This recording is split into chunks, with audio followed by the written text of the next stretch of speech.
morning, ladies and gentlemen. Welcome to the sixth Rascf meeting again. We are to start in a short while. The moment regional director joins us, we can start our proceedings. You know that we are already late, so we will start soon. And in the meantime, let me apologize to all of you. You are tightly packed. And the reason why it is so is that we did our planning based on the last year's attendance. Unfortunately, we have gone badly in a very wrong, bad manners because our numbers outnumbers by your enthusiastic participation. So we will somehow or the other try to accommodate and please bear with us, and I hope situation would improve soon after we return from lunch. Good morning, ladies and gentlemen. I am Aranda, Executive Security and Safety, Colombo Hilton. So before the events proceeding, I want to make your attention for some important points regarding the safety and security of the hotel. So make sure that there won't be any fire drill today. So if you happen to hear any fire alarm, please don't be panic and stay where you are, and our event coordinators will guide you what to do in the events going on. So, and the other thing I want to tell you that the washrooms are there when you step into the foyer. So turn right, and there will be 2 washrooms for you. And other than that, when you step out into the foyer in the left side, you have another 2 washrooms there. So we have well-trained and well-experienced staff regarding the safety and security procedures. If there's anything, please contact one of our event coordinator, and they will guide you what to do in the future. Thank you. Ladies and gentlemen, I think we should start and expect regional director to come and join us any moment when he feels possible. And at the same time, let me tell you that this conference, or the Rascf 6th meeting, is attended by 175 members from all the states.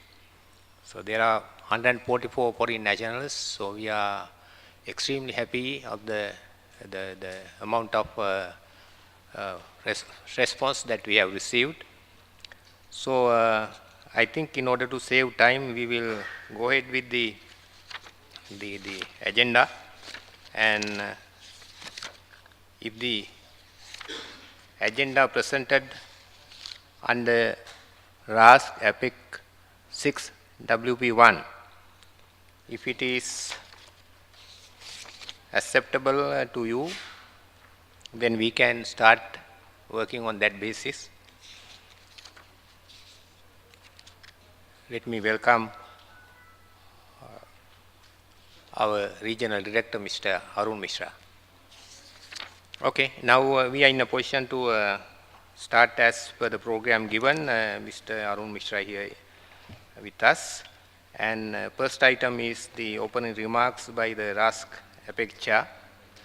I don't intend talking at length because we had a number of speeches in the morning highlighting the necessity of states working together to find solutions to both current and emerging issues. So I briefly mention the salient points that the meeting should focus attention. We were assisted continuously by the UPRAST. So UPRAST has deliberated in detail in regard to most of the safety matters. What is of great concern to all the states and regional office, as well as Rascf and its supporting committees, is that we have made very little progress in regard to action items. So highlighting of the need that states should focus more attention for the effective implementation of these decisions and conclusions, I kindly request regional director to make his remarks. Thank you. So, thank you, Chairman Rask. Uh, I would first like to extend a very warm welcome to all of you to the 6th RASC meeting. As you know, RASC Asia Pacific is a collaborative effort between the industry and the states aimed at enhancing the aviation safety in the APAC region. Therefore, your participation in this meeting is vital for the success of the initiatives by RASC, which are aimed at improving safety in the region. I would also like to take this opportunity to thank the Director General of Civil Aviation Authority of Sri Lanka and the Government of Sri Lanka for hosting this meeting and for providing the excellent meeting arrangements. It's a good coincidence that our host is also the chair of RASC. I would also place on record our sincere appreciation of the work done by the co-chairs of APRAST and also the chairs and members of the subsidiary bodies. Safety is the most important aspect of aviation business. ICAO's primary indicator of safety in the global air transport is the accident rate, based on its scheduled commercial operations involving aircraft having a maximum takeoff weight of above 5,700 kgs. Globally, the year-over-year accident statistics indicate a decrease in the overall number of accidents as well as the accident rate. Compared to 2014, the number of accidents has decreased by 5% in 2015 to only 92. I would leave the task of providing the global safety picture to Mr. Katlin Radu, Deputy Director of ANB from ICAO headquarters, in a short time from now. The aviation community remains focused on achieving the highest level of cooperation amongst various stakeholders, and to keep pace with expansion and progress sector-wide, ICAO continues to promote the development and implementation of new safety initiatives. The second high-level safety conference, held in February 2015, was also instrumental in discussing and setting the agenda for safety matters in the upcoming years in many areas, such as aircraft tracking, conflict zones, the safety information sharing, etc. ICAO is committed to improving the aviation safety and enabling seamless cooperation and communication among stakeholders. For Asia Pacific, 2015 has been a very good year for safety. Our region, with 33% global traffic and 9.8 million departures, had an accident rate of 2.5 as compared to global average of 2.8 per million departure, with 3 accidents in total resulting in 98 fatalities. RASC has come a long way since inception and has successfully established several subgroups like the APRAST, the APAC, AIG, SEI working group and SRP working group to implement the annual and standing work programs. I would, however, like to highlight some of the challenges which are facing the RASC after its 5 years of operation, so that effective steps are taken by the states and the industry to counter them. Firstly, while RASC has identified many safety enhancement initiatives and has developed a number of safety tools such as model regulations, advisory circulars, checklists, and best practices, the level of implementation of these tools and initiatives by the states continues to be at a very low level. Thus, it's important that states take time to review the RASC safety tools and take action to implement those which are considered relevant to their situation. Secondly, the attendance at the meeting of RASC and its contributive body is a cause of concern. Though, of course, this time in the RASC we have got a record attendance, but for the contributory bodies, we always face problems of low attendance from all the states. For these bodies to achieve its objective, it's essential that we get full participation of member states. Apart from attendance, there's another serious issue of concern which I would like to specially point towards the DGs, and that is the inconsistency in attendance of participants to RASC meetings. This inconsistency creates a roadblock in making progress with the work undertaken by RASC subgroups. Thus, it's requested that states should attach priority to the participation of their nominated experts to these bodies and also ensure that the representations are consistent over a period of time to ensure continuity and uphold quality of discussions. Thirdly, the low level of responses from states to RASC surveys is a cause of concern.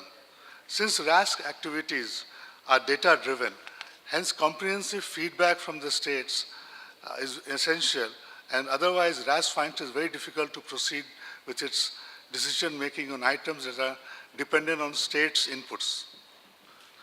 In spite of these challenges, we must thank RASG and its subgroups for the progress made in this short journey of 5 years.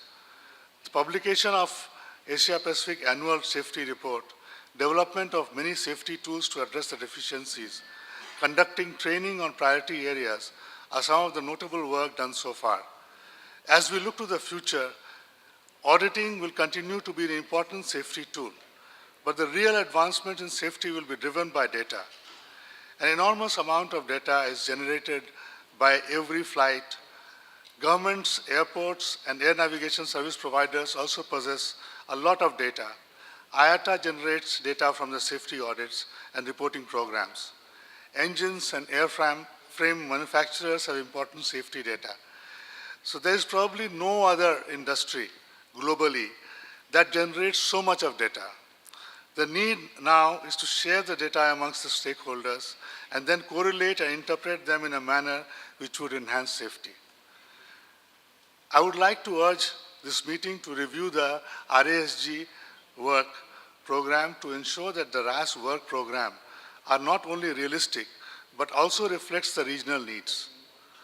If we devote too much resources to develop, for example, safety initiatives, which remain unimplemented by the majority of the states due to various reasons, including lack of capacity, then we need to seriously rethink our strategy, as we may be spending our limited resources with minimum output. I would also like to report that over the past 2 years, we have also successfully developed a coordination mechanism between RASC and APPENPERG, which will be explained in detail subsequently. To conclude, I would once again thank all of you for your contributions, commitment, and dedication to improve aviation safety in our region, and I look forward towards a meaningful deliberation in the next 2 days. Thank you.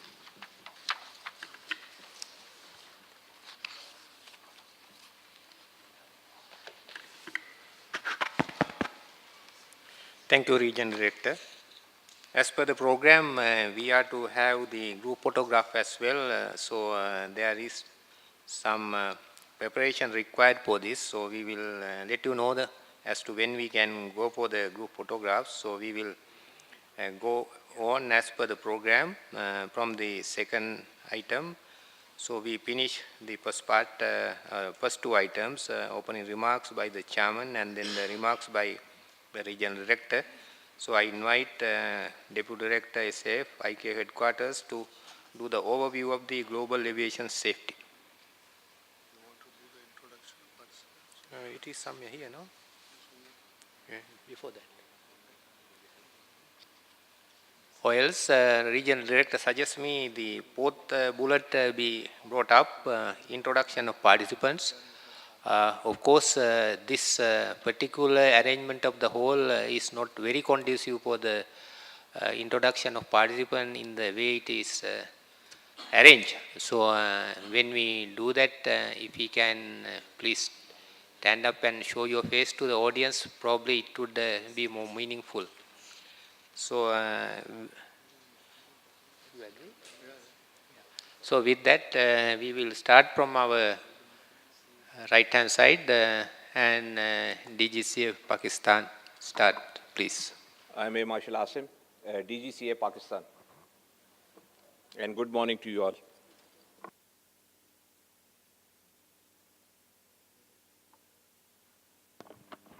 I'm Emika from ITO. Amal Hewasam Regional Office, Bangkok. Mark Skidmore, CEO and Director of Aviation Safety for CASA Australia.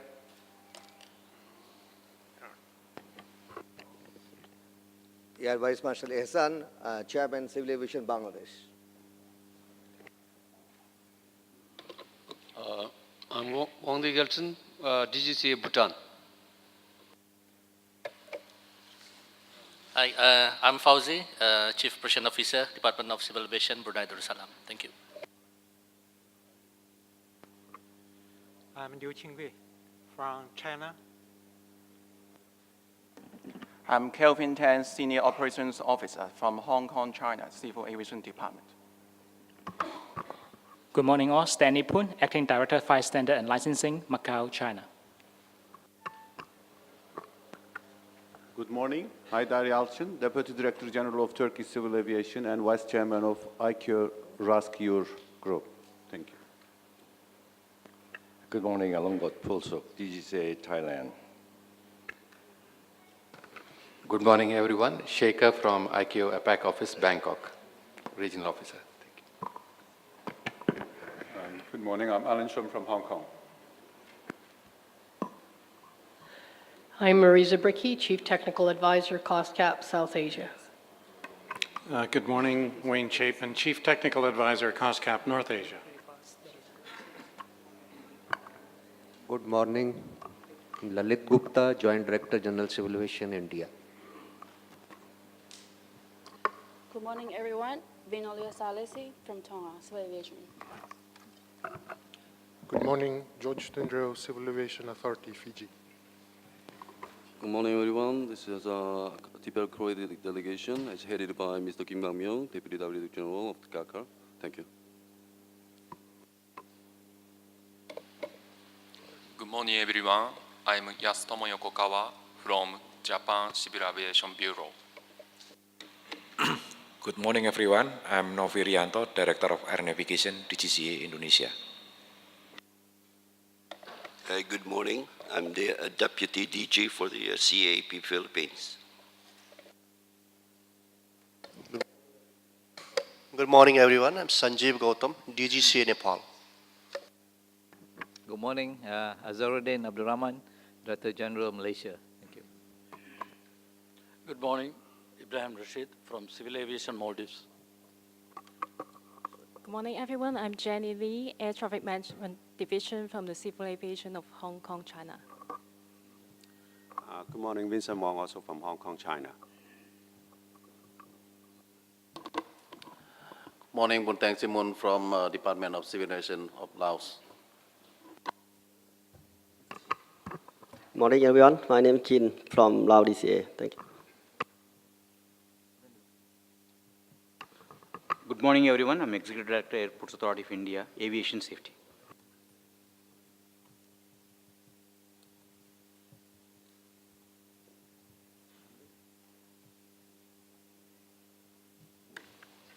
So have we finished, or are there some more organizations which is not? We went by the state, I suppose. International organizations, please introduce yourself, please.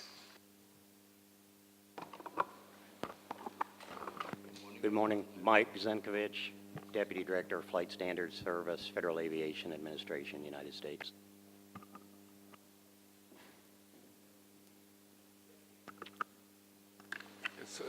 Good morning, everybody.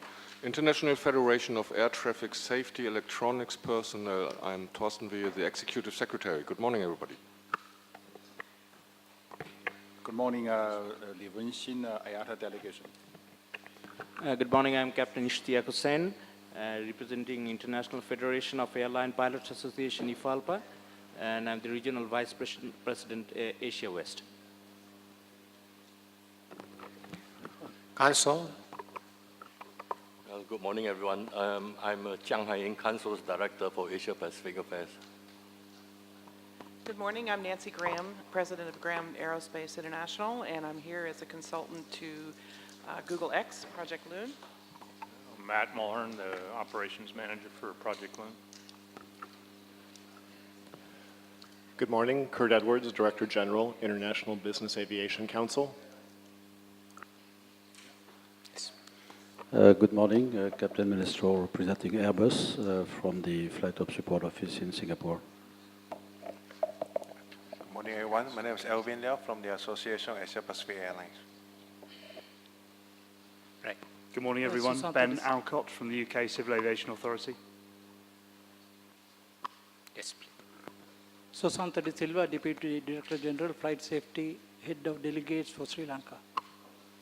Yes, please. Good morning, Ken McLean and Mr. Somasundaram from Aerion LCC, representing the International Coordinating Council of the Aviation Industries Association. Thank you. Good morning, Greg Marshall, Flight Safety Foundation. Yes, please. Good morning, Mr. Chairman. There are some states who have not introduced themselves behind. So I'm from Singapore. My name is Teh Tiang Guan. I'm the Deputy DG for CA Singapore. Thank you. Thank you. Yes, please. Good morning, ladies and gentlemen. I'm from Republic of Korea, from the Office of Civil Aviation. Thank you. Is there any state or international organization left unintroduced? Yes, please. Yes, I am Patrick Mousset, the DGCA in French Polynesia, and also I am the head of French delegation at this conference. Thank you. Thank you. Morning, everyone. Wilson Sagati from Papua New Guinea, Director and CEO of Civil Aviation Safety Authority. Thank you. Good morning, everyone. John Kay from New Zealand Civil Aviation Authority. Good morning, all. My name is Dash Soren, Civil Aviation Authority of Mongolia. Thank you. Thank you. Good morning. My name is Mahinda Mahamitawa, Deputy Head of Air Navigation Services Sri Lanka Limited, Airport and Aviation, Sri Lanka. Right. Good morning, everybody. I'm Tamichong from CA of Vietnam. Thank you. Yes, please. Good morning, everybody. I'm Karim Bekouche from the French DGAC. Thank you. Yeah, please. Thank you. SL Wong, Airports Council International. So it looks that we introduce at least at the state level and the organization levels. Sorry that we could not introduce each one of you due to the logistical problem, which I think would be solved toward the latter part of the day. So please again bear with us. So next, as we started, now the adoption of agenda. So as we proposed earlier, the agenda which is given in working paper 1 is open for the floor to comment. If there is any else, we can adapt as it is. So silence indicate that you have the approval for the agenda to be approved. So we will then go on that basis. As per the agenda, we have to finish at least 6 papers before lunch.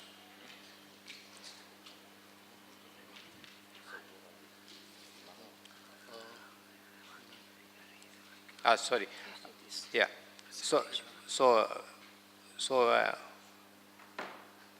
we will invite now Deputy Director SAF of the ICAO headquarters to give his overview on the global aviation safety.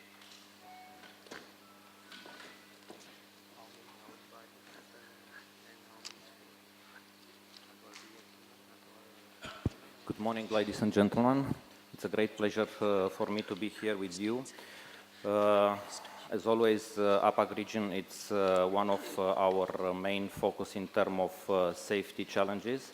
And that's why I am really happy to be together with you today in order to explore how we can better improve and implement all related safety matters in this part of the world, especially when we have this kind of big growth here and associated challenges that come with it. So I will start to say that the global accident rate it's continuing to remain stable overall, with the percentage of all accidents as you see in the same area. I'm glad to tell you that in terms of control flight into terrain, one of the 3 main safety concerns that we have at the global level we didn't have any accident and any fatalities this year. So we are really happy to have these figures for you.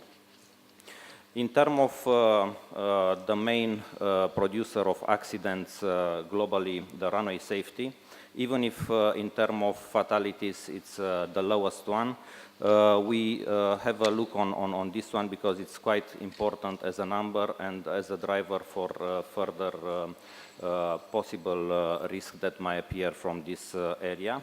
And you can see that relatively right now we are on a descending trend for all related safety events for this. Each year we are reporting against the current global plans. So this year is the last year of the Global Aviation Safety Plan for this triennium and for the Global Aviation Air Navigation Plan, with the 2 safety reports and air navigation reports being available now under our ICAO website. In terms of regional status, and this is also an introduction to the working paper 12 that we will see later on during the day, the 2 days, we have the RASC APAC with the top 3 safety priorities. As I said, the main remains still runway safety, loss of control in flights, and control flight into terrain. And in terms of audit reports, I can tell you that the Rascf APAC had a little bit of concern because based on the gas target, we are only 1% under. However, 47% of the states didn't achieve the target, and there are also 2 significant safety concerns for 2 countries in the region. Both significant safety concerns are in area of operation, and our focus and your focus in the RASC should be in trying to address these challenges and to try to see how we can better work together to mitigate this, because once again, the No Country Left Behind initiative, it's focusing as a main priority for countries to resolve their SSC, significant safety concern. In terms of results for the safety audits, you have also the map, and you can see from red to green the kind of results and distribution of results of audits. The regional average worldwide, it's increasing. So in the last 5 years, we have a slightly increase of 5%, so more or less 1% per year. However, in the APAC region, we have a decrease from 60 to 59%, and it's due more to the big challenge and big growth of air traffic here, together with the challenges that are coming with this. However, it's important for us to identify exactly what are the main concerns and to try to work a little bit more and to go back into the positive trend. In terms of USOAP CMA implementation, we have also started to issue regional safety briefings where you can have indicators that could be followed. It's an application on our iStars website, and you can easily enter and use it. It's accessible to all of you. In terms of working paper 12 and proposed action later on, the resolution of the SSCs in the 2 countries here in the region, the implementation of the corrective action plan, and try to start working on the OLF online framework, the completion of self-assessment and the upload in the framework, and also the validation and the work with the regional partners, including the regional office, COSCA, PASO, and Rascf APAC, in order to go further with the completion of the activities. In terms of safety audits and ICVMs for this year and next year, you have the map with the proposed activities. And also, I think it's important to see that Asia Pacific is well represented, so some of the states will be visited this year and next year. In terms of the future assembly, I think that the most important thing that will happen it's the adoption of the new Global Aviation Safety Plan. And later on we'll see the working paper 10 that highlights the main, let's say, modification and main areas of change that we've done under the new GASP. As you might know, the decision made during the high-level safety conference last year was to keep it as much as we can stable, so we don't have significant changes to the technical content.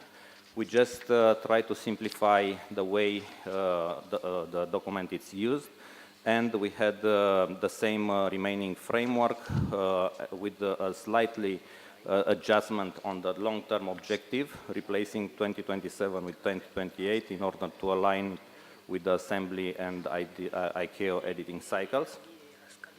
We try to clarify expected roles of all the partners, international organization, regional and national user of the GASP in terms of objectives and priorities. We introduced the No Country Left Behind initiative, and we introduced also a new roadmap developed by all the stakeholders, industry, Rascf4 participation, and also the Secretariat.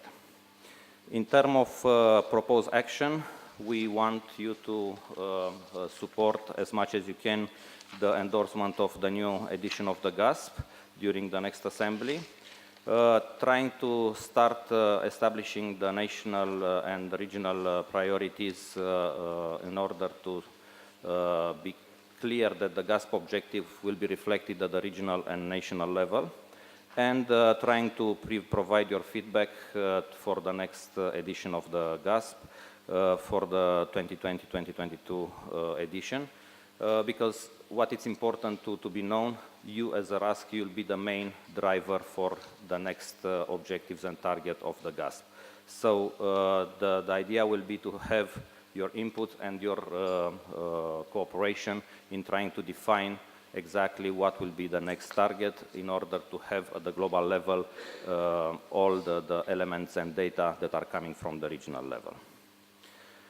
Another challenging period right now, it's in terms of safety management. As the President of the Council during the opening mentioned, we have the Amendment 1 to Annex 19.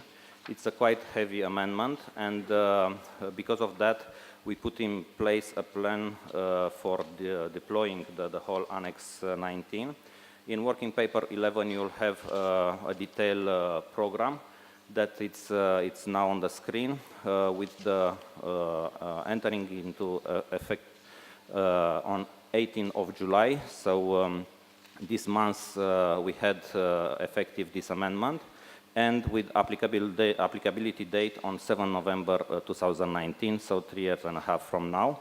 Since till then, we put in place some guidance and training in terms of our guidance material and the courses that we are trying to provide through ICAO. We have now the Safety Management Manual edition, the 3rd edition, and an Safety Management course, CBT. It's an online course.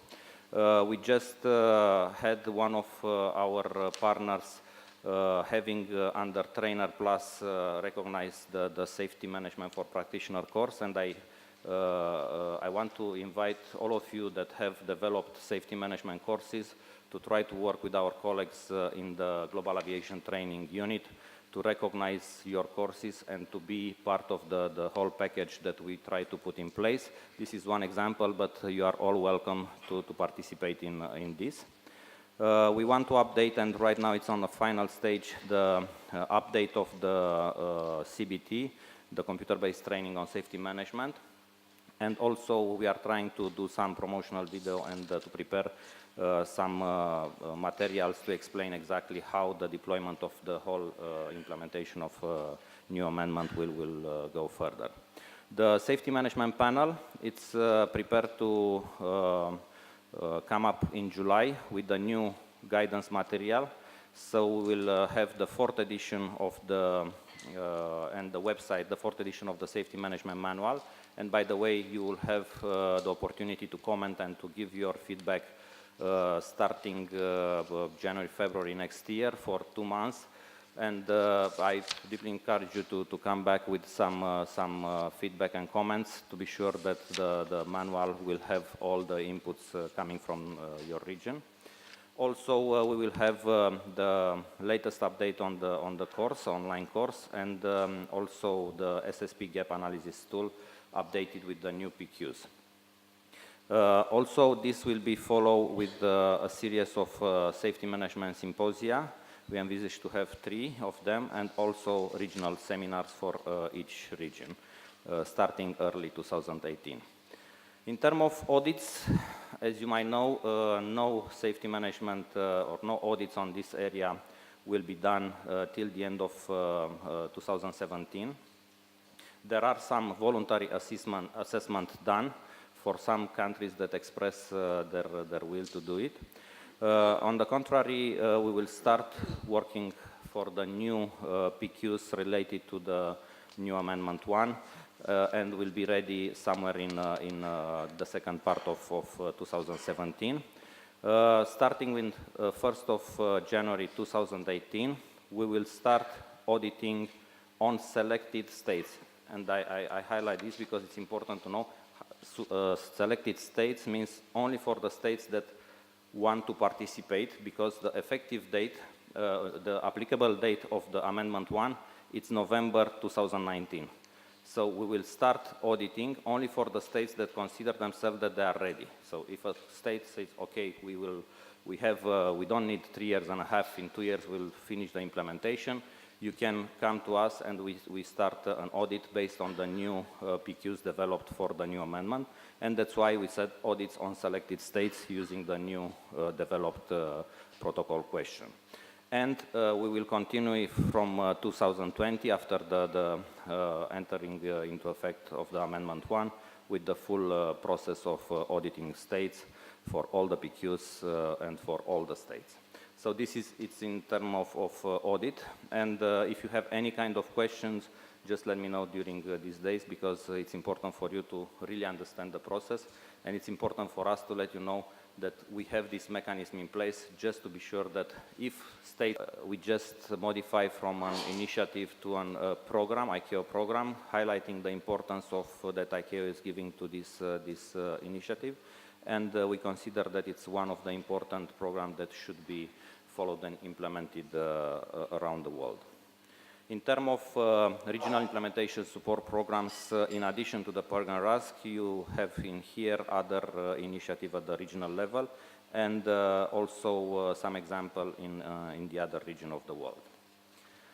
In terms of No Country Left Behind and evolving our safety performance capabilities, we launched last year during the World Aviation Forum the so-called Implement, which is a data-driven decision-making process that put in place, it's an instrument that producing a high-level report showing your status, the status of your country. It's designed to be used by each and every country, so each and every country can come and see their own results.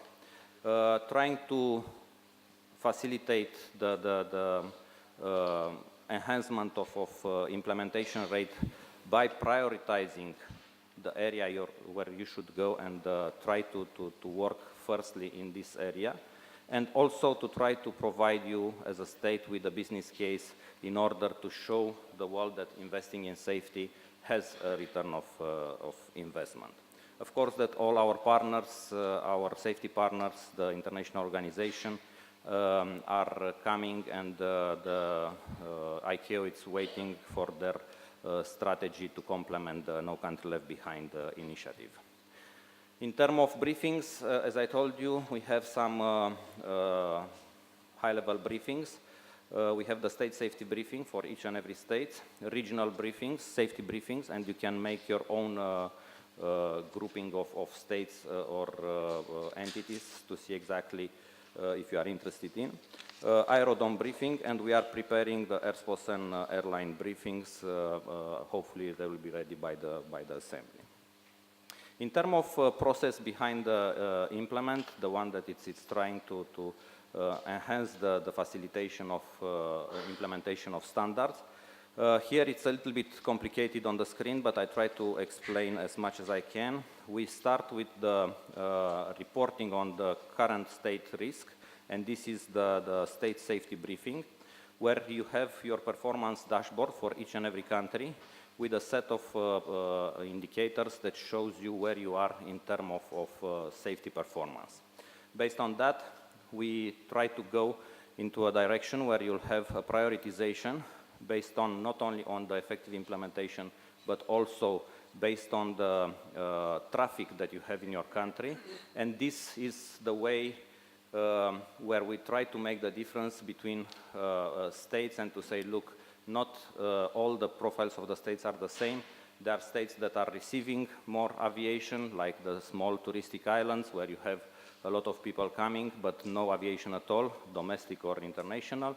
On the other hand, you have states with a lot of aircraft in the registry where the focus should be in the area like licensing, operation, and airworthiness. So a little bit of prioritization, and we put it in 3 areas: operation, air navigation, and support function. And also the idea that we don't look only to the EI, effective implementation, but also we correlate this with the traffic figures. Based on that, we develop a solution center, which is a core module of this implement initiative, where for each and every PQ protocol question, from the 1,100 protocol question of the USWAP audit, you have each and every PQ highlighted, and you have for these PQs some guidance material, best practices, training, some tools of initiative that are at the regional or national level, and also you have there states that solve that particular PQ in your region and information related to these states. So if your colleagues in the region, you know that there are people in the region that already done that, so you can go and contact them. This is a very important tool because it gives you the opportunity at the professional level in your CAA to let the inspectors having in front of them exactly all the information they might need for each and every PQ. And like this, we try to enhance a little bit more the implementation of the standards and recommended practices in the countries. In terms of developing new tools, I will explain you about 2 of our tools that are the most important for now. The first one is the CAA Human Resources Toolkit. This is a tool that will allow you for your state to introduce the profile of your states, how many aircraft do you have, how many airline maintenance organization, training center, etc. And you'll come up with an ideal number of inspectors that you need for covering the oversight of your country. Together with this, we'll have a system that will benchmark you in comparison with other people from the region and the world. And also, it will be as a package with a manual on the inspector's qualification and competency, and this will be done till the end of September. Hopefully, we will have it ready for the assembly. So this tool will give you the opportunity to know what will be the ideal number in terms of the capability of your CAA to oversight the activities in your country. Another important tool developed by our colleagues in air navigation, it's called PAINT, and also you need to introduce the technology and equipment that you have in your ANSPs and airports, and based on that, you will come up with the module of ASBUS that you need to implement in order to cope with your traffic. And instead of using the 400 pages document that shows you the ASBUS, you'll know exactly what you need to implement in your country based on the technology that you have today and also based on the actual or forecasted traffic. And you can plan yourself what will be the optimum solution to come up with and the technology to implement in your country in order to cope with the demand of traffic. Our colleagues from the security, environment, and also from the training area has also developed some tools in order to better enhance the focus on the country and to try to work more at the state level. Based on that, our colleagues from economic development all these data are going into a global cost database that will give you as a state an overview of your needs in terms of money, people, and infrastructure. Based on that, you can evaluate what's your real need today and how you can find a way to determine what are your real needs. Based on that, if you are lucky and you have enough resources, you can do it by yourself. Otherwise, we put in place also some programs to resource the needs, and you have an aviation development network where you have ASIAP and all other programs that are part of ICAO. We have some funds available in ICAO under the Aviation Development Fund, technical cooperation and assistance, and a database with some governmental safety inspectors that will allow us on one hand to standardize the qualification and the training of the inspectors, but also to pull some resources. Based on that, you will have at the end also a clear picture of the socio-economic benefits of aviation, and not only in terms of enhancement of safety, but also in terms of economic benefits, because you'll have the clear picture of the percent of the GDP that your aviation it's bringing into your country, and also the number of jobs that you have from aviation. And from this point of view, it's really important to understand that aviation is producing money and brings economic development to a country, but only if you are having a certain level of effective implementation of standards and recommended practices, because you can follow the law, but that says that traffic is growing with the GDP, and you see that aviation is bringing money into the country, but still a certain level, the danger of operation of the significant scientific concern or an accident, it's too high. So in this condition, it's very important to really see exactly where you need to be in order to start producing money, and to be sure that you have in front of you the clear picture of what you need to invest today in order to have a return of investment tomorrow. And this could be possible only if you build a system that it's really sustainable in terms of safety, but also in security and efficiency. We also develop some modules in terms of monitoring, and because we really want to go in the further development of safety, that means proactive and predictive approaches.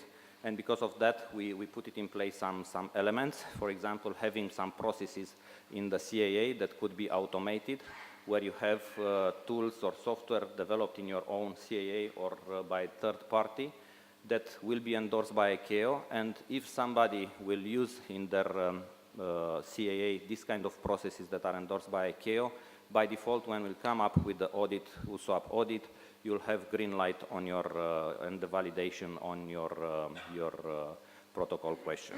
So we try to collect and to develop tools that will help you at the level of the CAA to adopt and implement new technologies, new approaches developed by your colleagues in other CAA or by the third parties. Another tool that we consider that it's important, it's not necessarily a tool, but it's a concept of putting together the framework of SMS and SSP. So we work with our colleagues from the industry. In the GASP, you will see an annex with some proposed safety performance indicators to be fitted in your state safety program.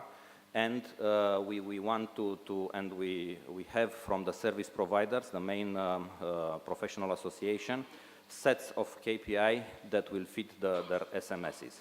And all this will be aligned in a manner that will allow us at a certain moment to go in the direction where we can really have real-time monitorization of what's happening and identification of trends and risks. And this is the overall view on the whole process. As I told you, it's developed together with our partners.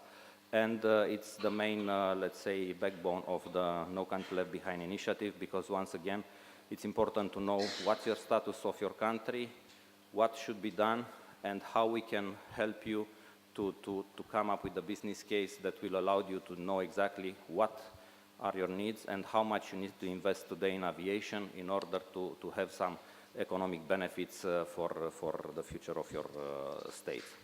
In terms of RASC, we also develop a single regional aviation safety group website where you'll find your information about your RASC and your colleagues in the world, just for the benefit of having all things put together and to avoid overlaps. We have also over 30 applications in iStars. We just launched the version 3.0.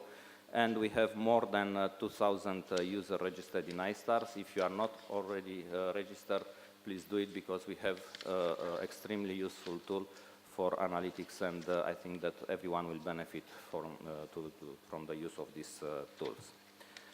In terms of future work, in terms of evolution of RASC, as I told you, the big important things will be that you'll be the feeder for the next edition of the GASP. So we want to use RASC to define the future objectives and target for the next GASP 2020-2022, and we expect that we'll start the work beginning of next year after the assembly with a group where the RASC will be well represented in order to input the whole development of the new GASP.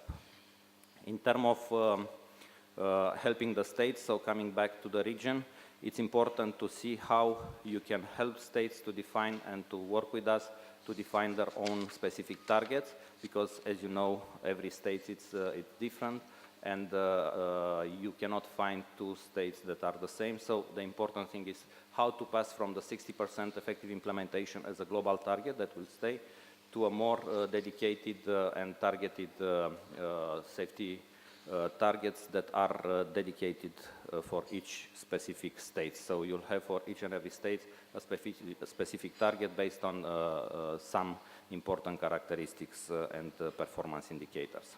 Also, it will be important to try to harmonize inside the RASC, and together with the other RASC, we envisage to have an event, a global event dedicated to RASC somewhere in mid-2018. But by then, we need to work together to be sure that at that level we will have the capability to be sure that the results of all the RASC in the world will be aligned and harmonized in order to let people to benefit of your programs, and also to be sure that you are not overlapping the work that you are doing with some people from other regions. In terms of safety analytics, you know that we are more and more using the operational data coming from the industry, and we want to superimpose this on the layer that we are having with the state audit program, the USOAP. So through the new Amendment 1, this will become mandatory. So the reporting of operational data will be mandatory through the SMS and SSP. And of course, in order to facilitate that, we developed a full chapter on the protection of information and operational data. Like this, you'll be sure that all the data that your operators will transmit will be well protected and used in a proper scope. And the idea will be to be sure that at the end, you have the capability not only to collect data, but also to assess this data and to come up with some trends and feedbacks that will input and help you to mitigate all the risk. For the states that will not be able to do this, we also created a tool. It's called Safety Information Monitoring Service. So if the state doesn't have the capability to assess this and to process the data, we offer this tool, and we'll come back to you as a CAA or to the service provider through SMS with a set of dashboards and indicators that will help you as a state or as a service provider to see the trends and to take appropriate measure to mitigate the risk. I think I finish this. Thank you very much once again. I'm at your disposal for the rest of the week, in fact, and whatever question you might have, please feel free to ask me. Thank you very much.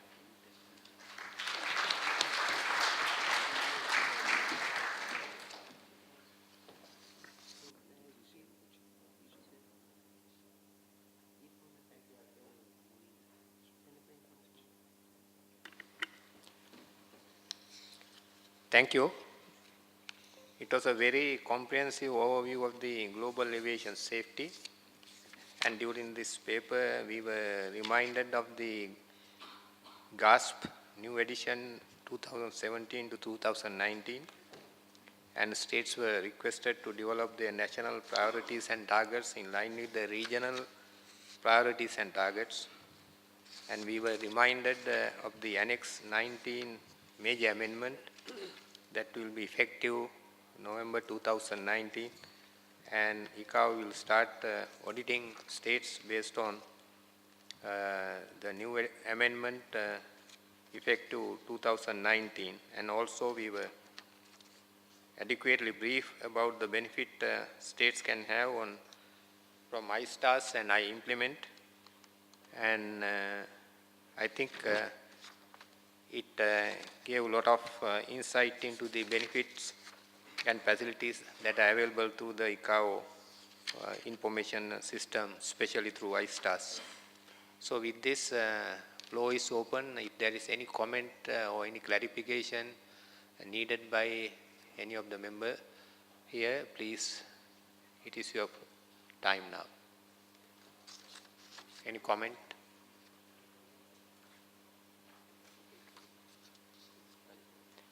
Right, I see none. Then we will move on to the working paper 2, a review of progress of RASC, APEC 5 decisions, and APRAST 8 conclusions. Secretariat, please.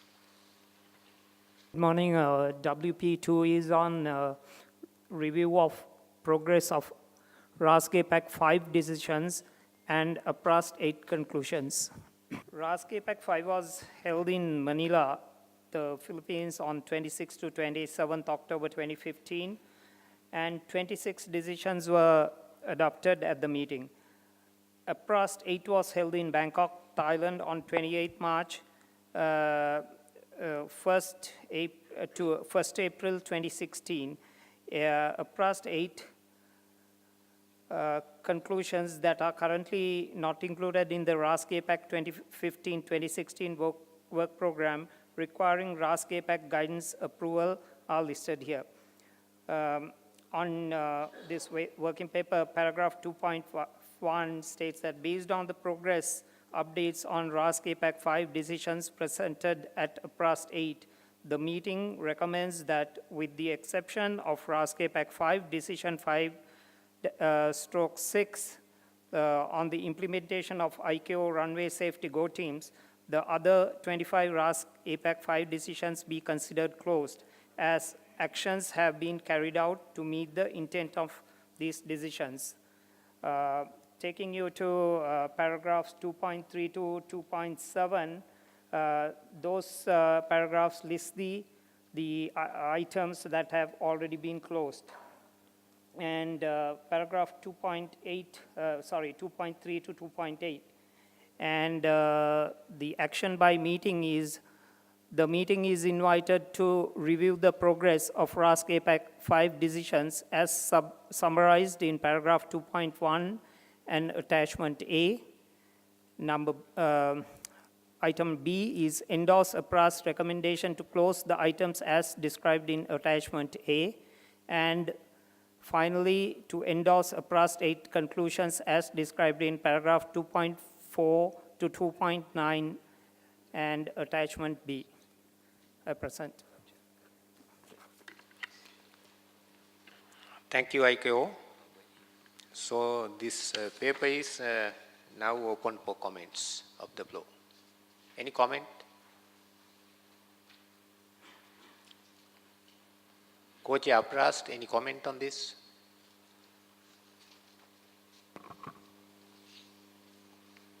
Thank you, Mr. Chairman. I just want to highlight paragraph 2.8. There was an action item at the DGCA Conference 52 requesting APRAS or RSG APEC to consider establishing a RPAS task force. And 2.8 and 2.9 basically update the meeting on the discussion at APRAS 8. And APRAS 8 recommends that instead of establishing a task force on RPAS under the RASG APEC, it will be more practical at this stage for states to engage in existing bodies and forums related to RPAS safety and security, and for sharing of best practices and potential collaboration.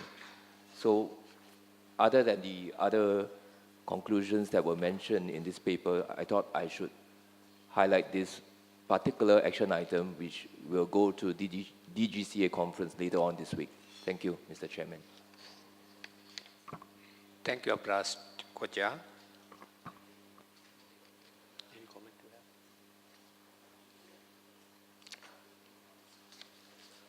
Hong Kong, China, please. Thank you, Chairman. Thank you for your update. And we noticed that for 2 decision items, that is for, on the attachment, the RAS APEC 5/17 and 19, it is noticed that the response from states are quite low. Only 5 to 4 states have provided a response out of the around 40 administrational states. So in this regard, I wish to, maybe is it sufficient enough to consider closing these 2 items, given such a relatively low response?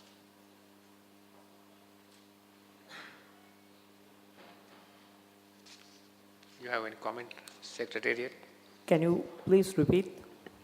Yes, for two items on page A5, the summary table. The decision item on RAS APEC 5/17 and 19. On the 3rd column, we noticed that the response from state of 5 or 4.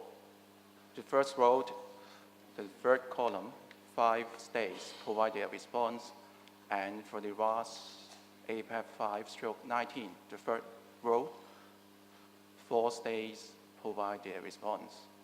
So just wonder whether such rather low response rate can conclude that these items can be closed. Actually, this is one of the problems we have in RASC and APRAS both. The responses are very slow, and I think even the RD during his opening remarks made a comment that if we are to proceed in a more meaningful manner, states got to cooperate, and then states got to respond to RASC surveys, because the RASC is a data-driven process, and then the effectivity of all what we do is based on the feedback that we receive. So if we do not get any, it's the same states. If you look at the survey results, consolidated survey results, you can see that it's the same states who keep on repeating sending the responses. So if we are to proceed in a meaningful manner, all states are kindly requested to respond to all RASC-related surveys, please. Thank you. Thank you. Any other comment or intervention? I see none. Thank you, Secretariat. Then we will move on to the next paper on the agenda. That is under agenda item 3.1, progress of APRAS and its subsidiary bodies. Agenda item 3.1/1, WP3, update of RASC APEC 2015-2016 work program. Secretariat, please. This takes us to WP3. WP3 is on update of RASC APEC 2015-2016 work program.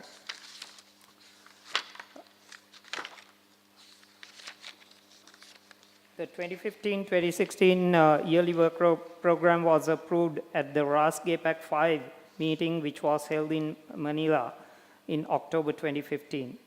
Since the RASC APAC 5 meeting, APRAST and the various working groups, namely the APAC AIG SCI working group, APSRP working group, which is the report producing working group, have followed up on some of the items of the RASC APAC 2015-2016 yearly work program. An update of the RASC APAC 2015-2016 yearly work program was presented at APRAST 8 meeting held from 28th March to 1st April 2016 in Bangkok, Thailand. Details of the progress of items in 2015-2016 yearly work program can be found in attachment to this working paper. Where work item has been completed, APRAST will recommend RASC APAC to close and remove the item from the work program. Items which require further work will be carried forward and be included in the proposed RASC APAC 2016-2017 yearly work program for continued development. 8 out of 19 items of RASC APAC 2015-2016 yearly work program have been completed and are proposed to be closed. These are highlighted below for the meeting's consideration. So, thank you. And these items have been listed, and the action by the meeting is invited to note and comment on the progress of RASC APAC 2015-2016 yearly work program. Consider the progress described in paragraph 2.3 to 2.7, and these items be closed and removed from the RASC APAC 2015-2016 yearly work program, and continue to provide support for RASC APAC and APRAST initiatives. And if you go further, you will see the details of all the work done and what is outstanding are listed in the attachment. Thank you. Thank you, Secretariat. So the meeting has been invited to note and comment on the progress of the RASC APAC 2015-2016 yearly work program. Any comment?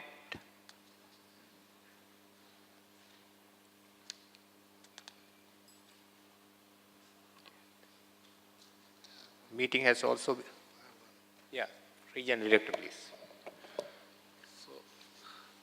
On the issue of nomination of point of contact for RASC, APAC and APRAST activities to see we have 7 or 8 states who have not yet provided the point of contact or not updated them. So we would request these states who have not done so to contact the Secretariat and update their contact. So it is a very important matter that unless ICAO has a point of contact, this progress of the RASC cannot be monitored. So state who have not nominated the point of contact are kindly requested to do so at the earliest. The paper has also requested us to consider the progress described in paragraph 2.3 to 2.7, and these items be closed and removed.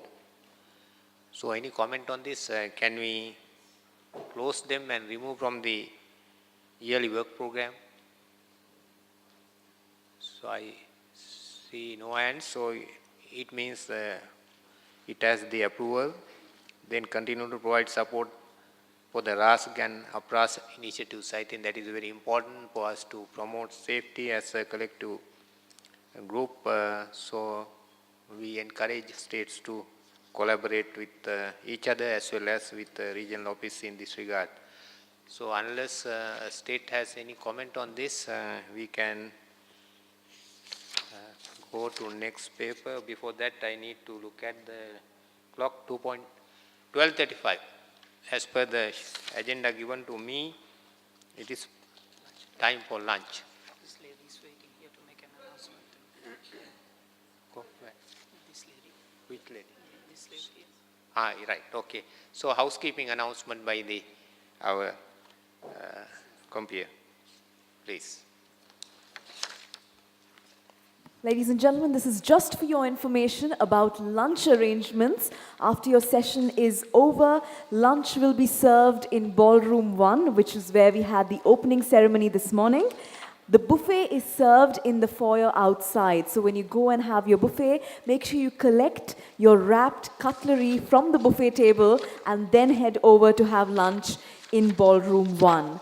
And there are tables reserved for the dignitaries from the IKO as well as the heads of delegations, which are right in the middle of Ballroom 1. So you can go there and have your lunch. Thank you very much. Thank you. So we have few papers which was listed to be taken in the morning session, but due to time constraints, we have to take them also in the afternoon. Therefore, you are required to be back at 2 o'clock in the afternoon, please. Thank you. In the morning session, I told you that when you come back, there will be some improvement in the seating arrangement, but you would notice that nothing has been done. That is because your belongings were on your table, so we were scared to change. So that was the reason why we have not done any changes. So of course, there will be improvement tomorrow morning. So we shall now begin our afternoon session. So in the morning, we left 3 papers which were to be discussed for 30 minutes, and we have to catch up 30 minutes time during this session. So we will start with the Asia Pacific Safety Reporting and Program presentation by the APSRP Working Group Co-Chair. Co-Chair, please. Good afternoon, gentlemen. I wish that you had a good lunch. Chairman RASG, Mr. HMC Nimal Siri, distinguished ICAO experts at the dais, distinguished Director Generals and Chairman, Asia Pacific Region Civil Aviation Authorities, delegates, ladies and gentlemen, once again, good afternoon. I'm Captain Salahuddin from Bangladesh. I'm the co-chair of APRAST Safety Reporting Program Working Group, specifically addressing on the progress made so far on the development of annual safety report of 2015 and 16. The annual safety report emerges through analysis of reactive, proactive, and predictive information obtained from aircraft accident and related data collection criteria. First of all, let me express my profound gratefulness to all my colleagues of the SRP group and SRP team, as well as the APRAS team as a whole. Moving on to the slides for RASG 6. As you can see, the presentation goes or refers to agenda item 3.1/2 in reference to conclusions APRAST 8/11 and 8/12. Those are the points that APRAST needed to submit the annual, to prepare the document into 2 parts, and then also to submit the documents. The co-chair, the secretariat is giving the deliberations on these through working papers. And those are from 2.6 on the first one and 2.7 on the second one.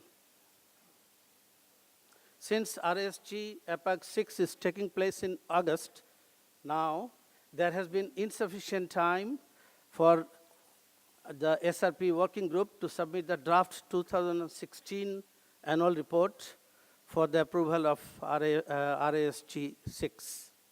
The final report is targeted to be completed by APRAST 9. That is what the plan was, in October 2016 to be submitted to RASG APAC chair for approval and dissemination. Nonetheless, the key highlights of the progress made on 2016, the annual safety report is being presented now. Just prior to that, let's go back to the amendment of Annex 13 on the definition of accident. Of late, ICAO has approved or has given us an amendment on the definition of accident. We had some missing aircraft, and ICAO took it up nicely, and the amendment of the definition has been given. I don't want to read it now because I have 10 minutes. I have to go over a few slides. Anyway, please pay attention and make the necessary amendments of Annex 13 in the definition of accident. So these are the two. The B says the aircraft sustains damage or structural failure, some elaborations, and the aircraft is missing or is completely inaccessible, like the 370. Now back to our time schedule or timetable for the development and finalization of the annual safety report. We are here on August, so we are presenting the part of it, as you can see in the middle part. In August presentation on RASG APAC 6. We will continue to work upon the annual safety report during the month of September, and by the end of the September, we'll submit the full report to the co-chairs for their comments. And in October, we are looking forward to APRAST 9, where we'll submit the report, and hopefully we'll take it up for the RASG 7. Next. Now, regarding some highlights how we have proceeded on these reporting or data collecting. This is what we could obtain from the ICAO I-STAR, as this morning it was discussed about. Global accident rate for 2015 is 2.79 accident per million departures, while APAC accident rate is 2.34 per million departures. So APAC region is doing good. You are seeing the white line there is the APAC, and the green one is the world report. We do not say that it should be like that, maybe 2.79 or 2.3. We want it to be reduced as less as possible. That's our effort. Looking at the 5-year sliding average accident rate globally and APAC region, there is a positive downward trend. And for us, you can see the APAC region is little yellow dot lines, and it is pretty below the global standard. Accident rate of Pacific region and North Asia region are below that of the APAC. All sub-regions other than the South Asia region experienced an improvement in accident rate. I'm talking of the accident rate. APAC is dark black, and the rest here area is, you can notice that Southeast Asia region is having a tendency to go up. We should be careful. All sub-regions other than for South Asia region experience positive downward trends in accident rate. We measure the accident in counts and in rate. Whenever I utter counts, do understand about that. So here too, the Southeast Asia region trend is little higher. However, the APAC is doing pretty good. Overall, APAC region had fewer accidents in 2015 compared to 2014, while experienced a growth of 8% in departure traffic from 14 to 15. So that is also quite satisfying. Globally, the number of fatal accidents is on the downward trend since 2010. This is because of the CAST and ESSI coming back and developing the safety enhancement initiatives and all these things that right back from 98, the region had been adapting and then trying to lower down the rate of accident. For APAC region, number of fatal accidents has been between 2 to 4. Let's put it down even more. So you can see the yellow marked ones, the APAC fatal accidents, pretty low. APAC region had 3 fatal accidents in 2015, similar to 2014. However, fatalities in 2015 was 98, while in 2014, and the fatalities were 3 accidents was 399. Now, some information obtained from IATA. Thank you, IATA, in any case. Very good partner. IATA computation of accidents rates includes hull losses and substantial damage for aircraft types per million sectors flown. The rates are assigned by the state of the operator involved in the accident. So that's the first and foremost source for collecting information. Only accidents of the following categories are part of the database. So you can see all these are very common issues like the control flight into terrain, gear up landing, gear collapse landing, damage, hard landing in flight, loss of control in flight, mid-air collision, a few of course nowadays, then off airport landing like that. Runway excursion and incursions, or confusions, they stand as major part of not necessarily fatal accidents nowadays, but they contribute quite large to the serious incidents. The global accident rate continues its downward trend, not only in terms of overall accidents, but also for hull losses and fatal accidents. In 2015, it was all-time low. Overall was 1.81 accidents per million, hull losses 0.48, and fatal was 0.11. In terms of fatalities, 2015 saw the lowest number in the past 10 years at 136. It is important to note that this report only focuses on fatalities caused to people on board the aircraft, not the people died on ground or some other reasons. IATA report excludes accident caused by acts of unlawful interference, as there are considered security issues, not safety issues. Germanwing flight 9525 and Metrojet 9268 are not included in 15 reports from the IATA. General information on the different metrics comparing 2015, 14, and the previous 5 years is like this. You can see the previous 5 years, like hull loss is 0.47, 3.9, whereas 2014 had pretty good figures, and in 15 it went up a little bit, but for jet aircraft is 0.32, and for turboprop is 1.29. So it's also not that bad. The overall performance in the APAC region has been consistently better than the global rate throughout the last 10 years. The overall accident rate in 2015 was 2.21 per million sectors and about 1.8 lower than 2014. So you can see the bottom line is APAC and the top one is the world average.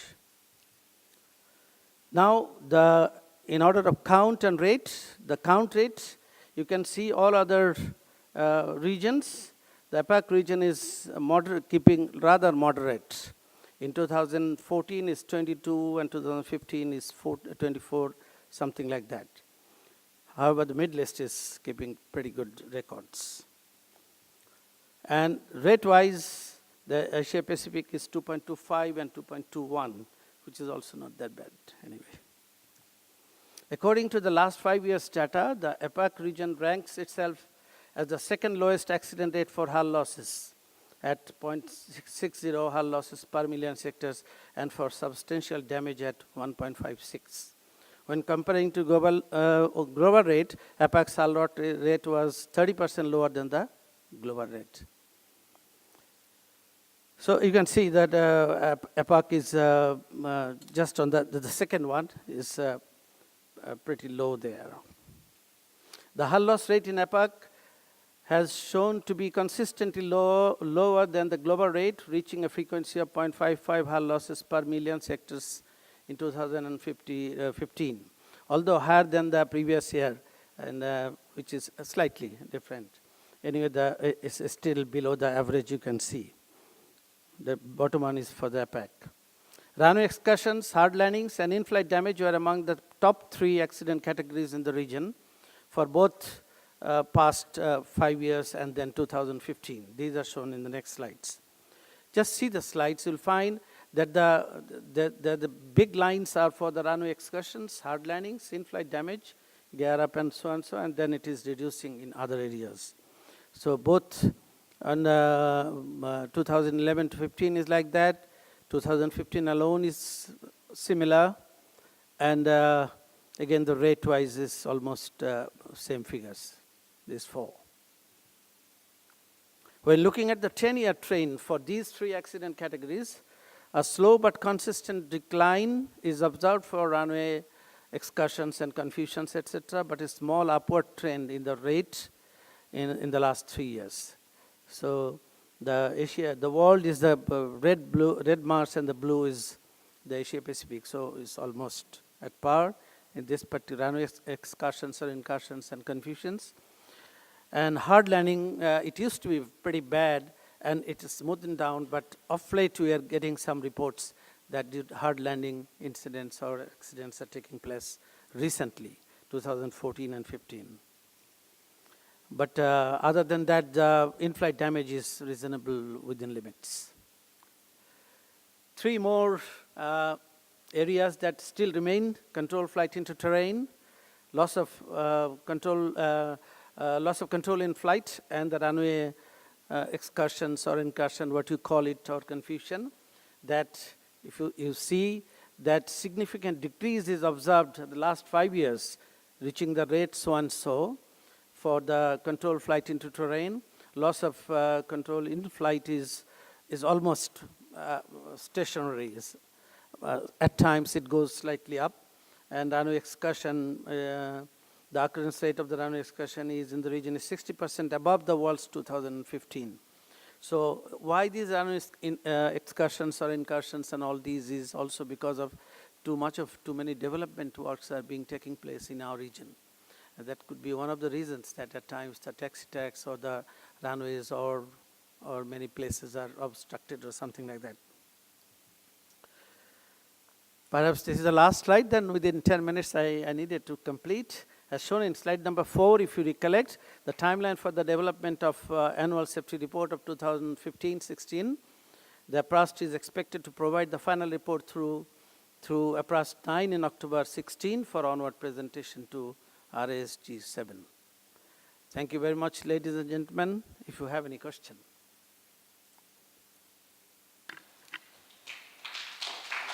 Thank you. Thank you, Co-Chair. SRP. Any comment on this? Yes, Malaysia, please.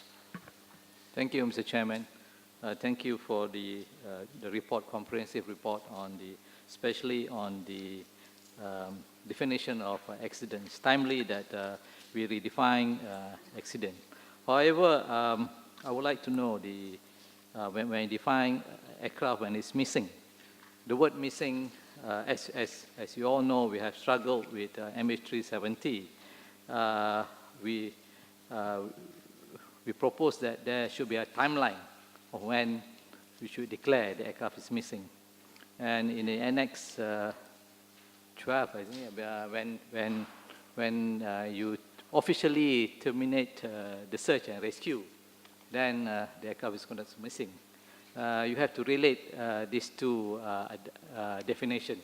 That's our proposal. That's our proposal on that definition of aircraft is missing. So you got to have a timeline when you should declare an aircraft is missing. And number 2, Mr. Chairman, yes, we fully understood that the ITA report does not mention on take into consideration of aircraft that's been caused by breach of security. But as we are aware, safety and security is a responsibility of all of us.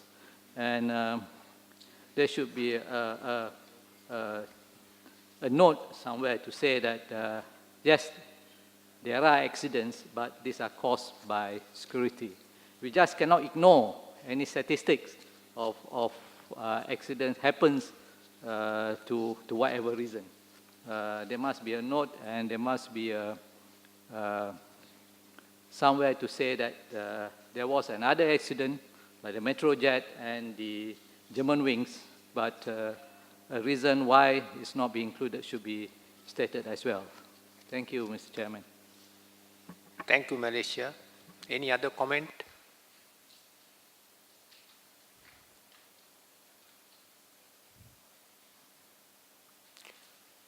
No comment. Thank you. Thanks, sir.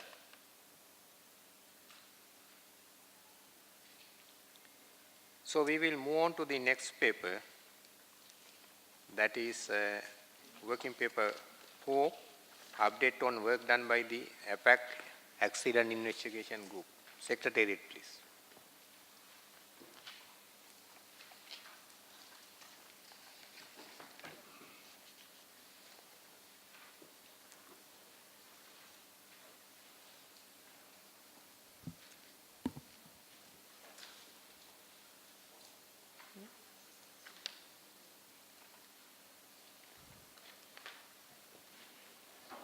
Good afternoon, everybody. Thank you, Chair. WP4 is on update on work done by APAC AIG. To date, the Asia Pacific Accident Investigation Group, APAC AIG, has held 3 annual meetings starting from 2013 to last year, 2015. This paper updates Rascf4 on the activities of the APAC AIG in the, and the related discussions at the 8th meeting of the Asia Pacific Regional Aviation Safety Team, RAST. And at para 2.1, it lists the terms of reference of APAC AIG. The key activities of APAC AIG are, so far, what they have achieved are listed here. One important aspect is the database of investigation agencies. A database of the investigation agencies in the APAC region is hosted on ICAO APAC office website. The ICAO APAC office will invite states administrations for update to the database half-yearly. The database allows states administrations to obtain contact information of their counterparts easily and facilitate expeditious communication among states administrations. To date, 21 states administrations have provided information for the database. Then APAC AIG has developed a code of conduct on cooperation relating to civil aviation accident investigation, incident investigation. The Asia Pacific Code of Conduct on Cooperation relating to civil aviation accident incident investigation was developed to promote mutual cooperation in accident incident investigation.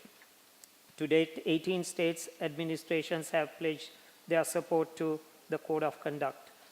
Furthermore, the APAC AIG has also initiated the cooperation in investigation training. And recently, APAC AIG shared their experience and information in this area of accident and incident investigation. And one important aspect that was highlighted is the amendment to Annex 13. Amendment 15 to Annex 13 was introduced by ICAO. The ICAO Council has, on 22nd of February 2016, adopted Amendment 15 to Annex 13, which will become applicable on 10th November 2016. The amendment introduces a definition for Accident Investigation Authority as follows. This new amendment states the authority designated by a state as responsible for aircraft accident and incident investigations within the context of this annex, as well as a new standard 3.2 as follows.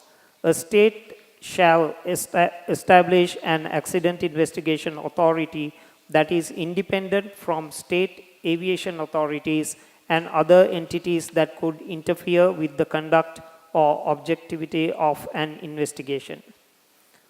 So this is an important amendment that has been introduced recently. It is to be noted that ICAO will not regard an accident investigation unit that is within the state civil aviation authority as an independent accident investigation authority. That is something important for us to consider. Then, due to all these new amendments and all these things that have been highlighted by APAC AIG, during APRAST 8, they made 2 decisions. And decisions APRAST 8-8 is that APAC AIG identify potential initiatives to help improve accident investigation capabilities and use of AIG EI rates of the states and administrations in our region.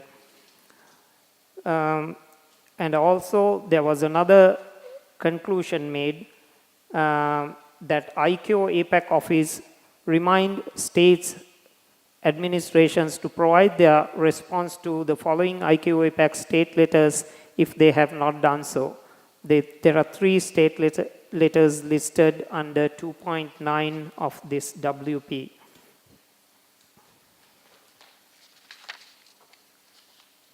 And APRAST conclusion 8/5 was decided at APRAST 8, which states that, that states administrations take early actions to implement the new ICAO requirements, particularly to establish an independent accident investigation authority as soon as possible. Then part B of that conclusion is Secretariat to include the establishment of independent accident investigation authority in the monitoring mechanism on the compliance of ICAO subs. The meeting is invited to note the activities of APAC AIG, note Amendment 15 to ICAO Annex 13, which introduces a new standard 3.2 that a state shall establish an accident investigation authority that is independent from state aviation authorities and other entities that could interfere with the conduct or objectivity of an investigation. Endorse APRAST conclusions 8/4 and 8/5 as mentioned in paragraph 2.9. Encourage states administrations to attend the next APAC AIG 4 to be hosted by Japan Transport Safety Board on 1st and 2nd September 2016 and contribute to the discussion on how to improve accident investigation capabilities and use of AIG effective implementation rates for states administrations in the APAC region. Encourage states administrations to attend the Asia SASE Accident Investigation Workshop on 30th and 31st August 2016 to be hosted also by Japan Transport Safety Board. Encourage states administrations to attend the ICAO Regional Workshop in the Asia Pacific region on implementation of Amendment 15 to Annex 13, which ICAO has scheduled for April 2017. Thank you.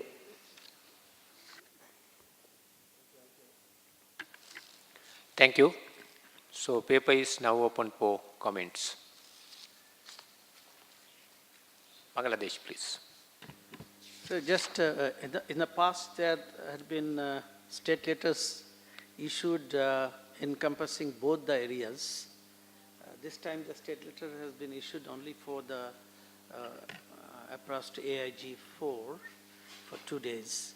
So at states level we seem to be having a bit problem in getting the people across together. So we appreciate if a state letter encompassing both the activities which normally occur or all the time occurs together, back to back, be kindly issued by the APAC office. Sorry, I didn't follow your question or the request.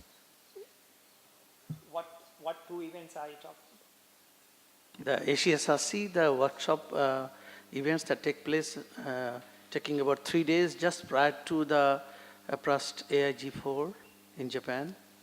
So there was no state letter on that.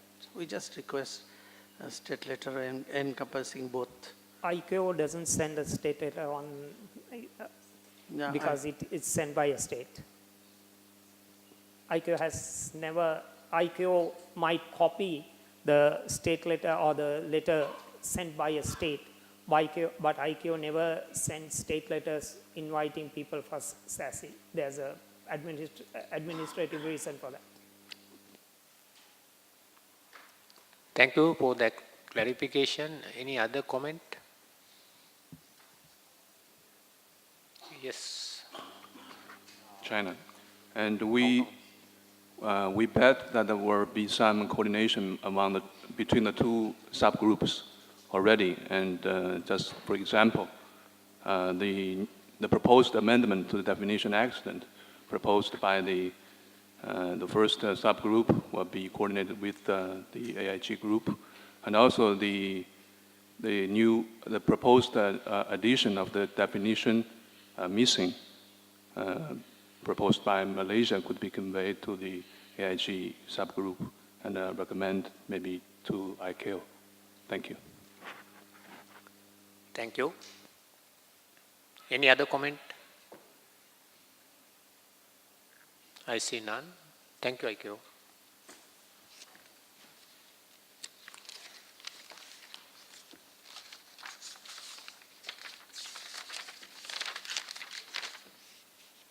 So with that, we will move on to agenda item 3.2, APRAS outputs for Rascf consideration and approval. Agenda item 3.2/1, WP/7, update on Asia Pacific regional priorities and targets. APRAS co-chair, please. Mr. Chairman, my name is Tay Tiang Guan. I'm the Deputy DG of CAA Singapore. I'm also the co-chair for APRAS subgroup. The other co-chair, industry, has so-called ended his term, so I'm presenting this working paper number 7, which is an update on the APAC regional safety priorities and targets. Like other regions, the APAC regions has to set its own priorities and targets, and the last time we approved this set of priorities and targets was in RASG APAC 4, which is in, I think it's Hong Kong. So this is the second time that I'm coming to RSG to present an update on the status of the priorities and targets for the region. And if you refer to Appendix A of Working Paper 7, you will have the full list of the regional safety priorities targets in 5 areas, 5 priorities areas, namely reduction of operational risk, and the second area is improvements in safety oversight and compliance. The third area is consistent and effective SMS and SSP. And the fourth area, predictive risk management and advanced regulatory oversight. And the last area, enhanced aviation infrastructure. The details are in Appendix A. So what I'm going to do is that I'm going to use slides to highlight the outcomes or the updates of these priorities and targets. So before I go into the first area, I would just like to say that the information I get are from ICAO, from the industry, as well as from some states. As of now, the information are coming from 17 states administrations. I do not get the whole 40 states administrations information to make this report as comprehensive as possible. So as you go along, I will highlight that there are still gaps in the information which we need to give you a good picture of that particular target, the particular implementation. So under priority 1, you have 3 targets, and I'll go one by one. The first one has to do with completing the identified priority 1 safety enhancement initiatives by end of this year. And we do have some priority 1 SEIs, and the update here is that we have reduced the number from 12 to 11 because we have decided that one of the SEI, particularly on enhanced surface marking and lighting, is no longer necessary. So you look at the slide, you can see there's a reduction from 12 to 11 priority SEIs. And what is remaining for the region to do is to develop the priority level 1, 2 more priority level 1 SEIs. And that's in the area of loss of control log 2 and log 4, which are undertaken by AAPA and DCA Malaysia. So moving forward, the next target that we had was to measure the number of fatal accidents. And we used a baseline of 2014 as the reference. And we are looking at a reduction in the number of fatal accidents. So far in 2015, we have 3 fatal accidents recorded in the APAC region. The next 2 slides, you'll see implementation of SEIs in the RASG work program. And you'll find that these are outputs of the work done by the various so-called teams to develop, for example, model advisory circulars or even guidance material to help states and sometimes industry implement safety initiatives. So the next 2 slides will show you the number of states that have come back and tell us that they have implemented some of these tools and initiatives. And you can see that we don't get a lot of numbers here. We are talking about 8 or 9 states administration putting the effort to either implement the initiatives, or they have already implemented the initiatives and informing the Secretariat of the information. So, yeah, this is just the listing of the measures, initiatives that we have. Now I move on to the priority 2 areas. There are quite a number of targets here. The first one being, APRAS was tasked to form a task force to develop an action plan on capacity building by June this year. And I'm pleased to report that the task force was established at APRAS 8, and the participant comprises Brunei Darussalam, Malaysia, Papua New Guinea, Singapore, and the United States, and of course with the support of the ICAO Regional Office. And later, I think today or tomorrow, there will be a paper that will seek the conference approval for the action plan on capacity building. This is quite a standard target for most regions, is to encourage states to resolve significant safety concerns identified through the USO program as soon as possible within a timeline specified in the corrective action plan. And in this region, we have 2 states with SSC. And I know that the ICAO Regional Office, as well as some states, are working hard to address the issue, working hard to help the states address the significant safety concerns. This target is about the USOP effective implementation rate. And in this region, we have only 42% of the state's administrations achieving at least 60%. And this is compared to the global average, we we are below the global average. And you can see that over the last 1 year, since the last update, the average APEC implementation rate has actually reduced from 59% to somewhere 58.92%.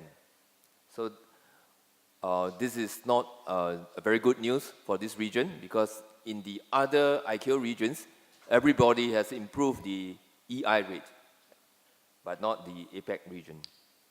So this is a call to everybody, the states and administrations, to accelerate the attainment of better EI scores in your USOP CMA. This slide shows 3 industry targets that we have decided in APEC RSG. And thanks to information from IATA, we are able to update the implementation status. And you can see that there is some progress as far as the 3 categories, whether is it IOSA, ISSA, or ISAGO. So the progress is good, and we continue to encourage the industry, airlines, to continue to participate in this initiative. Now I move on to priority area 3, and there are 2 very important targets, I feel, in safety management. The first one has to do with SMS, and the second one, SSP. Again, I don't have a lot of information. I don't get a lot of good data coming in, but the quality of data since the last update has improved tremendously. So we are getting almost double the data that we had last year. And those data comes from 14 states administrations. There are another 26 states administrations that have not really updated their status in the implementation of SMS. And I see that this is an important target, because that's how states and administration discharge their responsibility, by requiring the industry to implement SMS.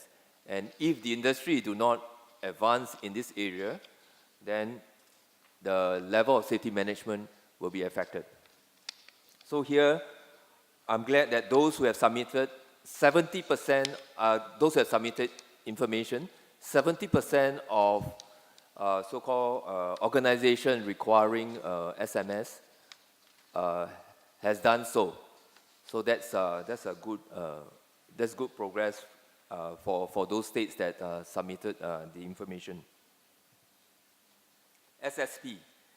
The target requires states to implement SSP, full SSP, by 2022. And since the last update, we have 1 more state that has started the SSP gap analysis. 2 more have completed the gap analysis, and 2 more have defined the SSP implementation plan. So we are moving, and I'm looking at another 23 states to start to provide information when they are ready. Priority area 4 has to do with predictive risk management and advanced regulatory oversight. And in here you have 4 targets. This has to do with the AIG module of the USOP CMA, and you find that we don't score very well in the AIG area.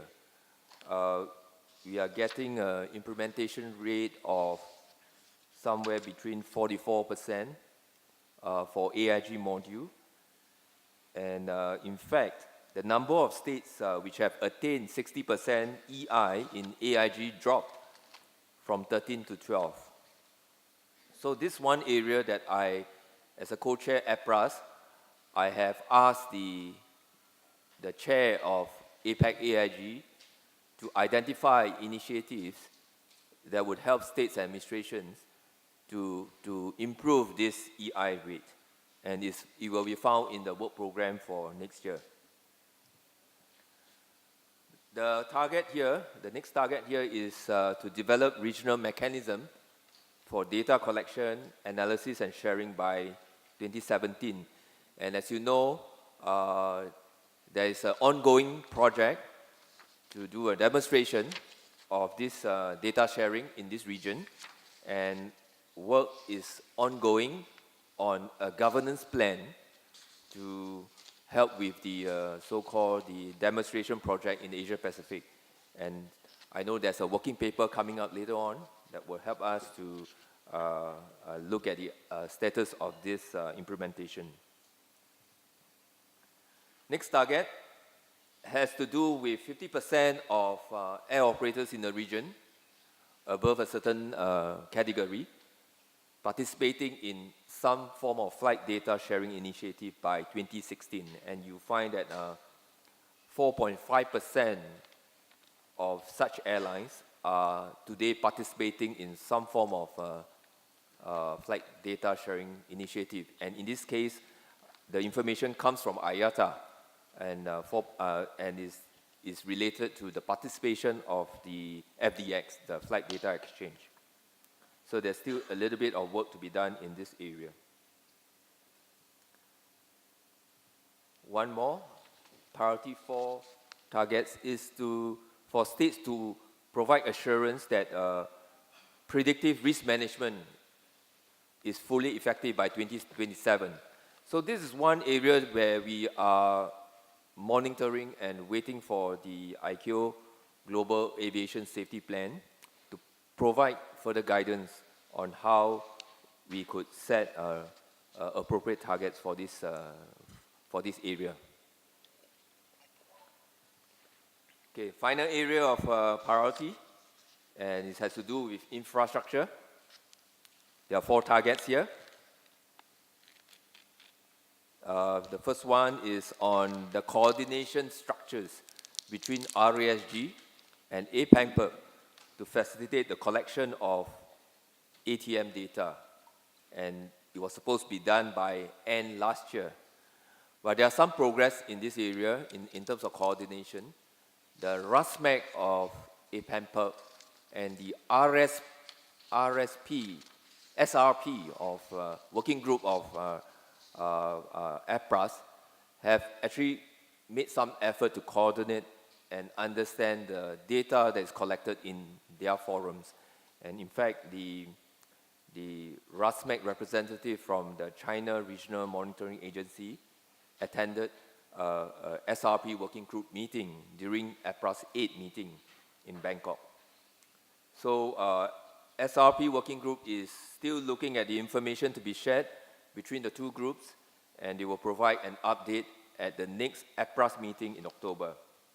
Because more time is required for this target, APRAS 8 has also proposed to revise the deadline for this particular target to mid-2017 next year, in time for an update for RSG APEC 7. All right, again, another chart on EI, and this time in the area of AGA. There's been slight improvement in the average score for the region, not too much, but and we are slightly above the global average. But you can see that less than half of the states are above the 60% EI line, or the global average. Next target, we set ourselves to promote runway safety through workshops and seminars, at least yearly, and I'm pleased to note that there has been quite a little bit of activities here. And if you look at number 3 on the slide, we have scheduled a workshop that will be done in conjunction with APRAS 9 in October this year. And the focus of the workshop will be on runway safety initiatives. And so please do take note of this APRAS 9 meeting coming up with this workshop. And this is probably the final one. Yes, final target in priority area 5, and has to do with runway safety teams. And this is again information that I require states to provide. And you can see that as of now, we are talking only about 30% of aerodromes that are used for international operations having the runway safety teams. I know that the information is not complete, but based on what we get from the 14 states administrations, we are only looking at 30%. So there's a lot of work to be done, or there's a lot of reporting to be done to make the information more complete. So here we encourage states to also register their runway safety teams on ICAO website to provide a more comprehensive database for this monitoring.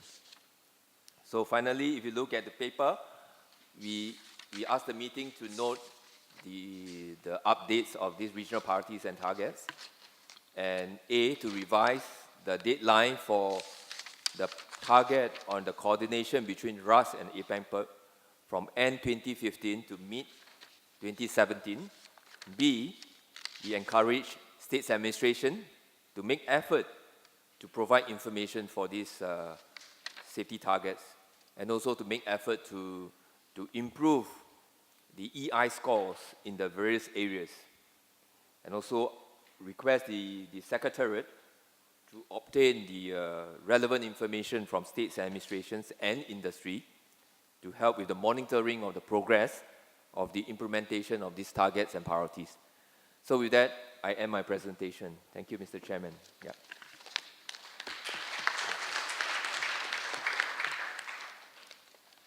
Any questions?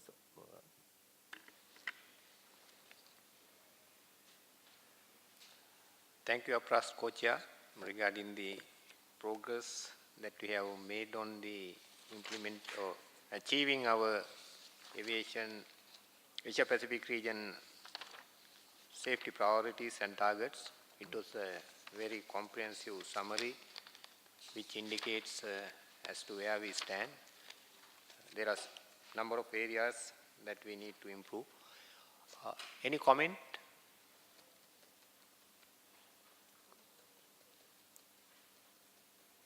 I see none. So thank you, Co-Chair.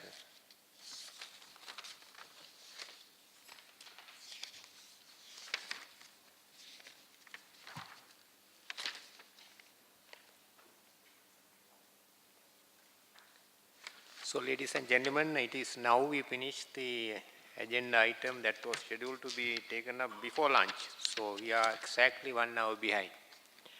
So rest of the papers for the presenters, I need to tell them that we have to shorten the presentation to the extent possible, but without missing any of the salient features that you want to highlight to the conference. So with that, we will move on to agenda item 3.2, APRA's outputs for RAS consideration and approval. Agenda item 3.2/2, working paper 5, implementation of SMS Go teams in ICAO Asia Pacific region. SCI WG Co-Chair, please.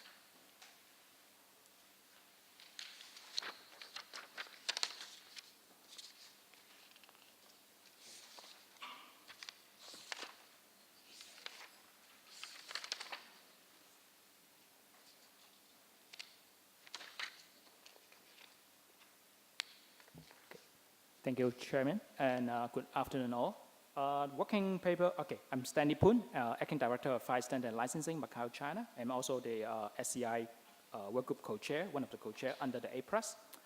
The working paper number 5 is about the implementation of the SMS Go team in the ICAO APRAS region.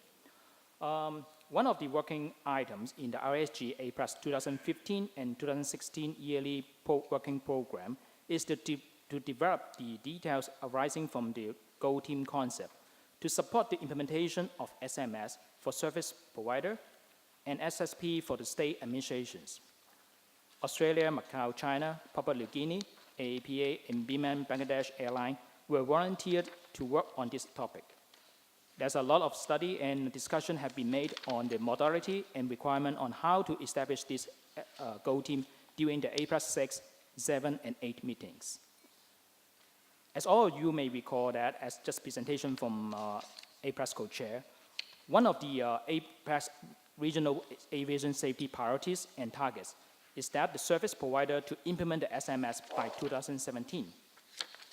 it is considered that the SMS implementation in the A+ region is in a higher priority.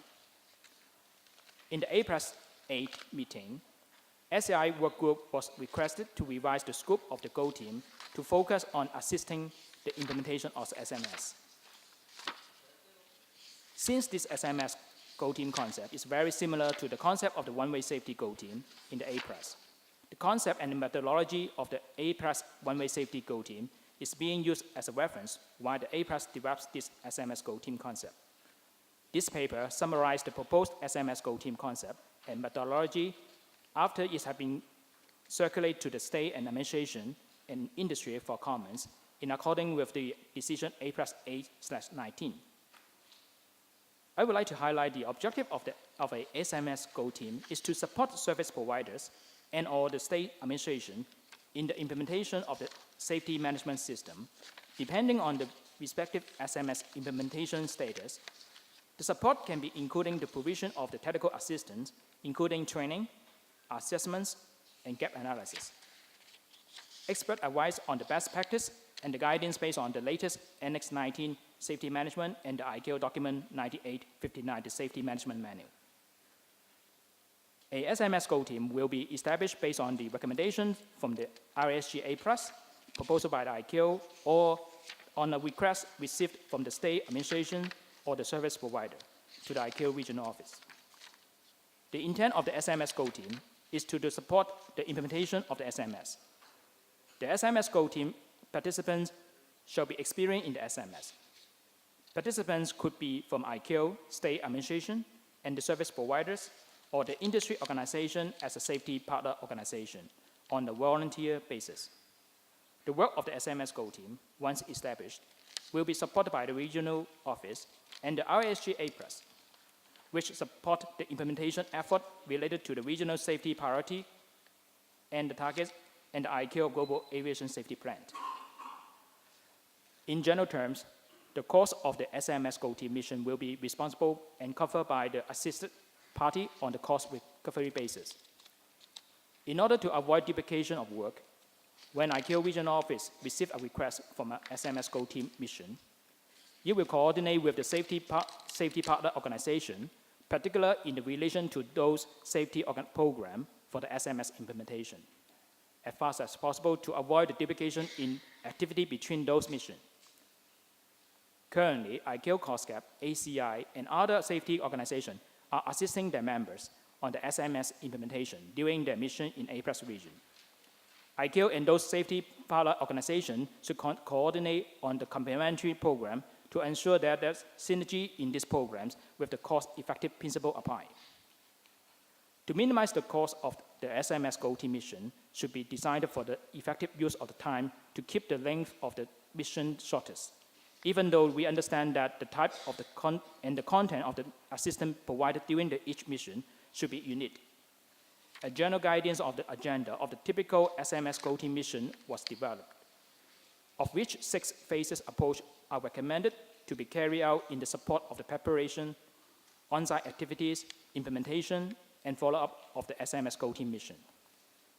Those key activities and considerations related to these 6 phases are detailed in the attached of this working paper.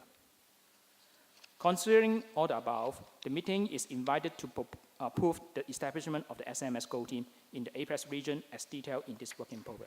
Thank you. Thank you, Kocha. I think that paper contains a very important proposal to establish a SMS Go team. Any comment from the floor? Yes, Council, please. Thank you, Mr. Chairman.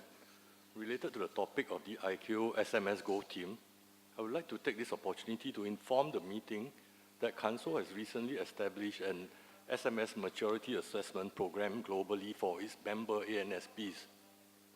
This program developed by Council is called the Standard of Excellence in Air Navigation Service Safety Assessment, or SION Safety in short.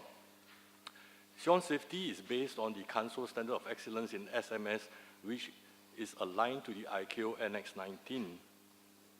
Through this program, Council members will be in a better position to standardize the elements of their safety management systems and to identify weaknesses. This will help them to uplift their safety levels by providing them with an objective and standardized means of assessing and demonstrating ANSP safety management capabilities, not only internally to Council, but externally to regulators and to ICAO. So in this regard, we have provided our feedback to the ICAO state letter on the proposed SMS Go team, and will work closely with ICAO. Thank you, Mr. Chairman. Thank you, Council, for that inputs. Any other comment? Yes, India, please. This working document was circulated to all the states, and the comments were provided. Hope those comments have been taken into consideration while finalizing the procedure.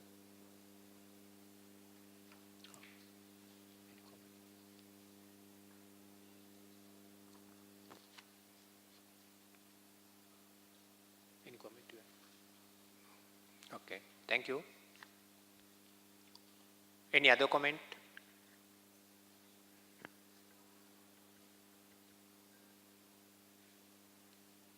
Thank you. Thank you, Co-Chair.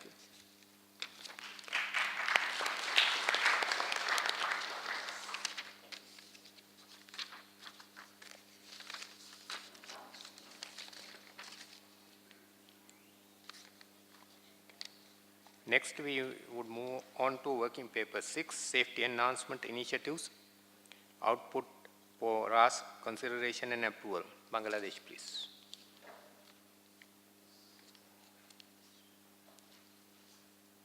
Bangladesh.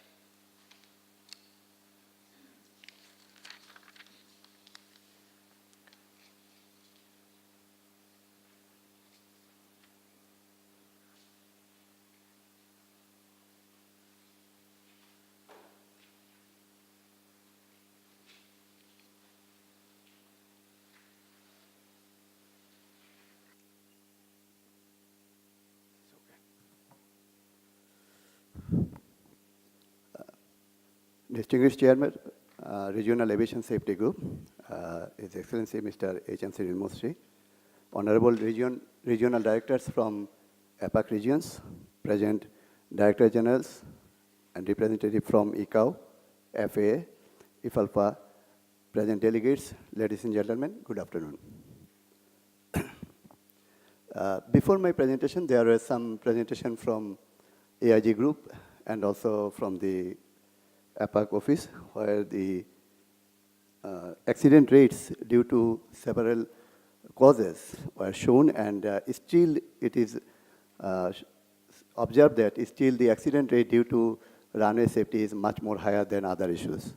So during the last first APRAS meeting, ICAO, in line with ICAO Global Aviation Safety Plan 2013, continues to prioritize the action in 3 areas of aviation safety: improving runway safety, reducing the number of controlled flight into terrain, and accidents and reduction the number of loss of control in flight, LOC 1, accidents and incidents. All of these actions will contribute to the overarching priority of the GASP to continually reduce the global accident rate. According to FAA data, approximately 65% of all runway incursions are caused by pilots, with approximately 75% of this attributed to general aviation pilots. The purpose of this model advisory circular is to bring to the attention of APAC states the importance of pilot training to reduce the incidence and/or severity of runway incursion. The AC includes information on existing guidance and training material which can be used in the development and implementation of standard operating procedures and runway incursion training programs for pilots. In line with the ICAO, GASP, and APRAS runway safety subgroup initiated a safety enhancement initiatives focused on the development and implementation of SOP and provision of runway incursion training for pilots with a goal of reducing the incidence of runway incursion, occurrence, and accidents. Ladies and gentlemen, this model advisory circular is provided for information and guidance purpose. It may be action, it may describe an example of an acceptable means, but not the only means of demonstrating compliance with the regulations and standards. There are a range of factors contributing to pilot-attributed runway incursions, which can either directly or in combination with other factors lead to the occurrence. The most common factors are aerodrome complexity and variations from standard, inappropriate, unreadable, or lack of airfield signage, markings, or lights, communications including ambiguous or misunderstood transmissions, and traffic and radio congestion, human factors including physiological factors, or fatigue, distraction, and complacency, environmental factors including weather, visibility, and pre-flight planning of ground movements, pilot application of correct rules and procedures, pilot training, knowledge and experience relating to aerodrome markings, signage and lights, and procedures relating to operation on and around runways. Very few runway incursions occur as a result of a single factor, with the majority resulting from a combination of factors. For example, general aviation aerodromes, which are used for pilot training, are often complex in design and have a lot of traffic and communication. The Model Advisory Circular provides guidance to state and operators, which will enable them to view runway safety training and information which has already been developed. The majority of the information is available through the ICAO Runway Safety iKit. However, information from other sources has also been referred in this model circular. Although focusing on runway incursion, the referenced information also contains guidance which will assist states and operators in runway excursion and confusion reduction. So the meeting is invited to approve the proposed RI2 Safety Enhancement Initiatives Model Advisory Circular on runway incursion, prevention, and pilot training as attached in this working paper. Thank you, ladies and gentlemen. Thank you, Bangladesh. This Model Advisory Circular proposed to bring to the attention of the Asia-Pacific states the importance of pilot training to reduce the incidence or severity of runway incursions. So, proposal of the Bangladesh is to adapt it as it is. Any comment? Apras co-chair, you may wish to comment. Any other comment? Okay, thank you. Thank you, Bangladesh. Thank you very much. We'll move on to the working paper 20, Regional Capacity Building Action Plan, APRA's Capacity Building Task Force. Singapore, please. Thank you, Chairman. Good afternoon all. My name is Michael Pang. I'm from the Singapore Aviation Academy. And on behalf of the APRA's Capacity Building Task Force, Singapore as the champion of the task force will present this paper, working paper 20, seeking approval for the Regional Capacity Building Action Plan. As mentioned by the APRA's co-chair earlier, that this is part of the Regional Aviation Safety Priorities and Targets. So the background to this paper can be found in the paper itself, paragraph 1.1 and 1.2, basically supporting the need for states administration to strengthen CE4 in order to enhance safety oversight capabilities. So at the APRA's 8 meeting, this task force was formed. As mentioned earlier, the task force members are representation from Brunei, Malaysia, Papua New Guinea, Singapore, United States of America, and supported by ICAO Regional Office of Bangkok. So basically, when the task force met the last meeting at APRA's 8, there was some consideration being discussed during that meeting. And these are the two main considerations that form the proposed action plan. Basically, we look at the varied level of CE4 implementation and also the different level of awareness among all the states administration on the assisting training facilities and subject matter experts in this region. So basically, you see this action plan broadly with three main highlights. I want to highlight the next slides. The first one being the CE4 EI gap analysis. So in this action plan, there will be a CE4 EI gap analysis, basically a consolidation of all the CE4's PQs, and then we will try to do a bit of understanding where the gaps is that the states administrations are having problem with. And then the task force will develop a standardized capacity building program. Basically, how this program comes about will take the result of the gap analysis that we performed earlier. And also to identify the specific training requirements from the gap analysis. And also in parallel, we will identify potential subject matter experts and training facilities that can provide assistance to states administration that need help in the specific areas of needs. And we will do that regionally, also to manage the costs involved in traveling and also away from office. So these are the three main highlights. And just want to focus on the standardized capacity building program. Basically, this program will be developed taking into account of the relevant training-related references, for example, the FAA Flight Standards Inspector Training Framework, and also the Safety Inspector Training Roadmap developed by Singapore, and which I believe that there will be a paper presented in the DCA conference in a couple of days' time.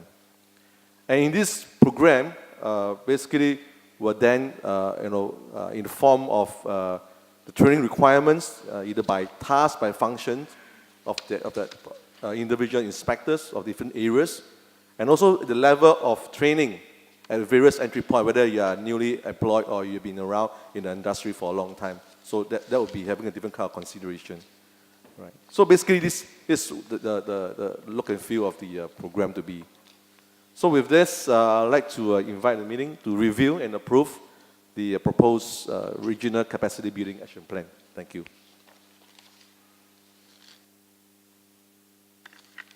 Thank you.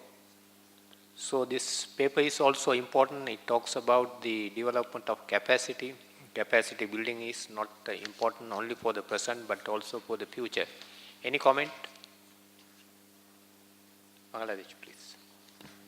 In this, I'm Captain Salahuddin, Bangladesh. In this particular project, Bangladesh has recently gone through the inspector training system given by the FAA. And we have experienced that the ITS course itself teaches what all lessons to be learned or what all sort of syllabus and everything, learning, the entire learning process, a newly recruited inspector or slightly experienced one should undergo.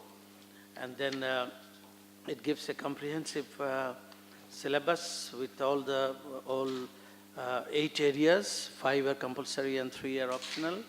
And then it gives a beautiful set of profile, the training records for the inspectors and all. So if you wish, you can proceed and adopt that sort of a thing,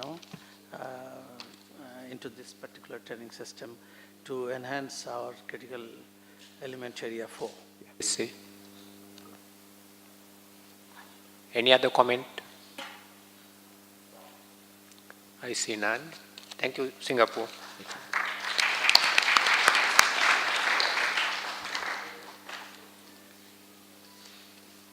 We will move on to the next working paper, number 9, update on the development of a monitoring mechanism. Sorry, I made a mistake. Working paper 8, development of Rascf4 procedure manual. Secretariat, perhaps Secretariat can present both papers before we take the tea break.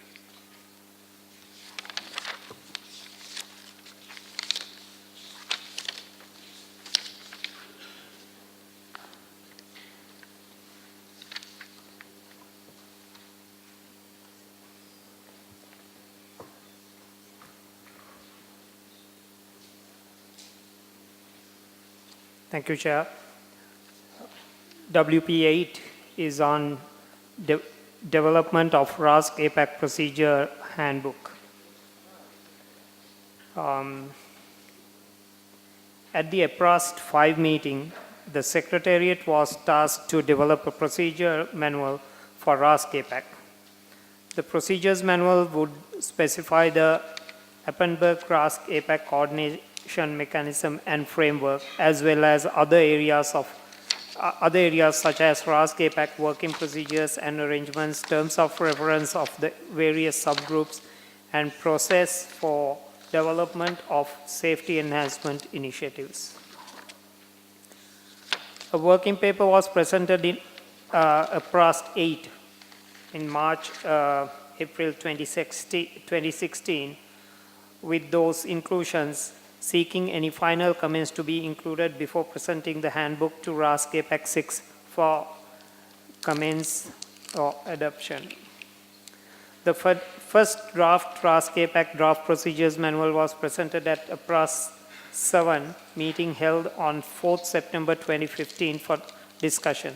The meeting noted the comments from various participants and agreed that the contents of the handbook should also cover the following areas: the terms of reference of RASC APAC and various sub-bodies, working arrangements and procedures between APRAST and RASC APAC, procedures for safety enhancement review and development, approval and coordination, procedures including process diagrams and templates for reporting of work done by working groups to APRAST, submission of SCIs or safety enhancement initiative outputs to RASC APAC, procedures on the publication and distribution of APAC annual safety report, as well as appointment and roles of facilitators and champions, meeting arrangements including submission and posting of papers, the glossary of terms used. On 9 September 2015, a state letter was sent to all APAC states along with draft RASC APAC procedure handbook of April 2015. According to the decision of APRAST 7/21 and 7/22 for the state comments with a deadline of 20th September 2015. There were comments from Hong Kong, China, Singapore, AAPA, and Boeing. After these comments were consolidated, the contents now cover the following areas. We cover the background, terms of reference for RASC APAC working arrangements, roles and responsibilities, meeting documentation, RASC APAC organizational structure, and the glossary. The updated draft RASC APAC procedure handbook, second edition, March 2016, was presented in APRAST 8, where the meeting outcomes were as follows.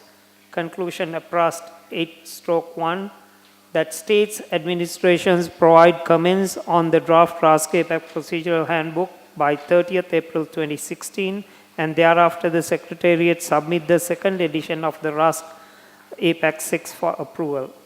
Decision: APRAST 8/17, that SCI working group provide the process to ensure the currency of SCI outputs to Secretariat for incorporation into the RASC APAC procedural handbook. Accordingly, a state letter was sent and feedback given by Macau, China, Singapore, and SCI working group was inserted to the procedures manual.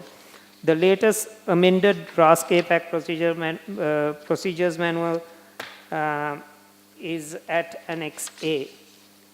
Action by the meeting. The meeting is invited to review the draft RASC APAC procedural handbook and approve same with comments if any.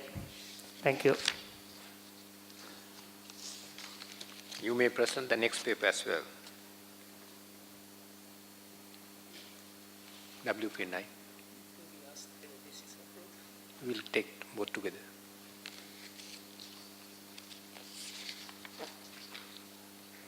Thank you, Chair. Moving on to WP9. WP9 is on update on the monitoring mechanism on implementation of Rascf4 safety tools. Rascf4 has developed and endorsed a variety of safety enhancement tools aimed at assisting states administrations to enhance safety and compliance to ICAO subs. To enhance the effectiveness of these safety tools, it is crucial for Rascf4 to measure the usefulness of these safety tools. In order to address this need, the development and implementation of monitoring mechanism for implementation of Rascf4 safety tools was approved as part of 2014-2015 Rascf4 work program at Rascf4 in November 2014. And that refers to Rascf4 Decision 4-23.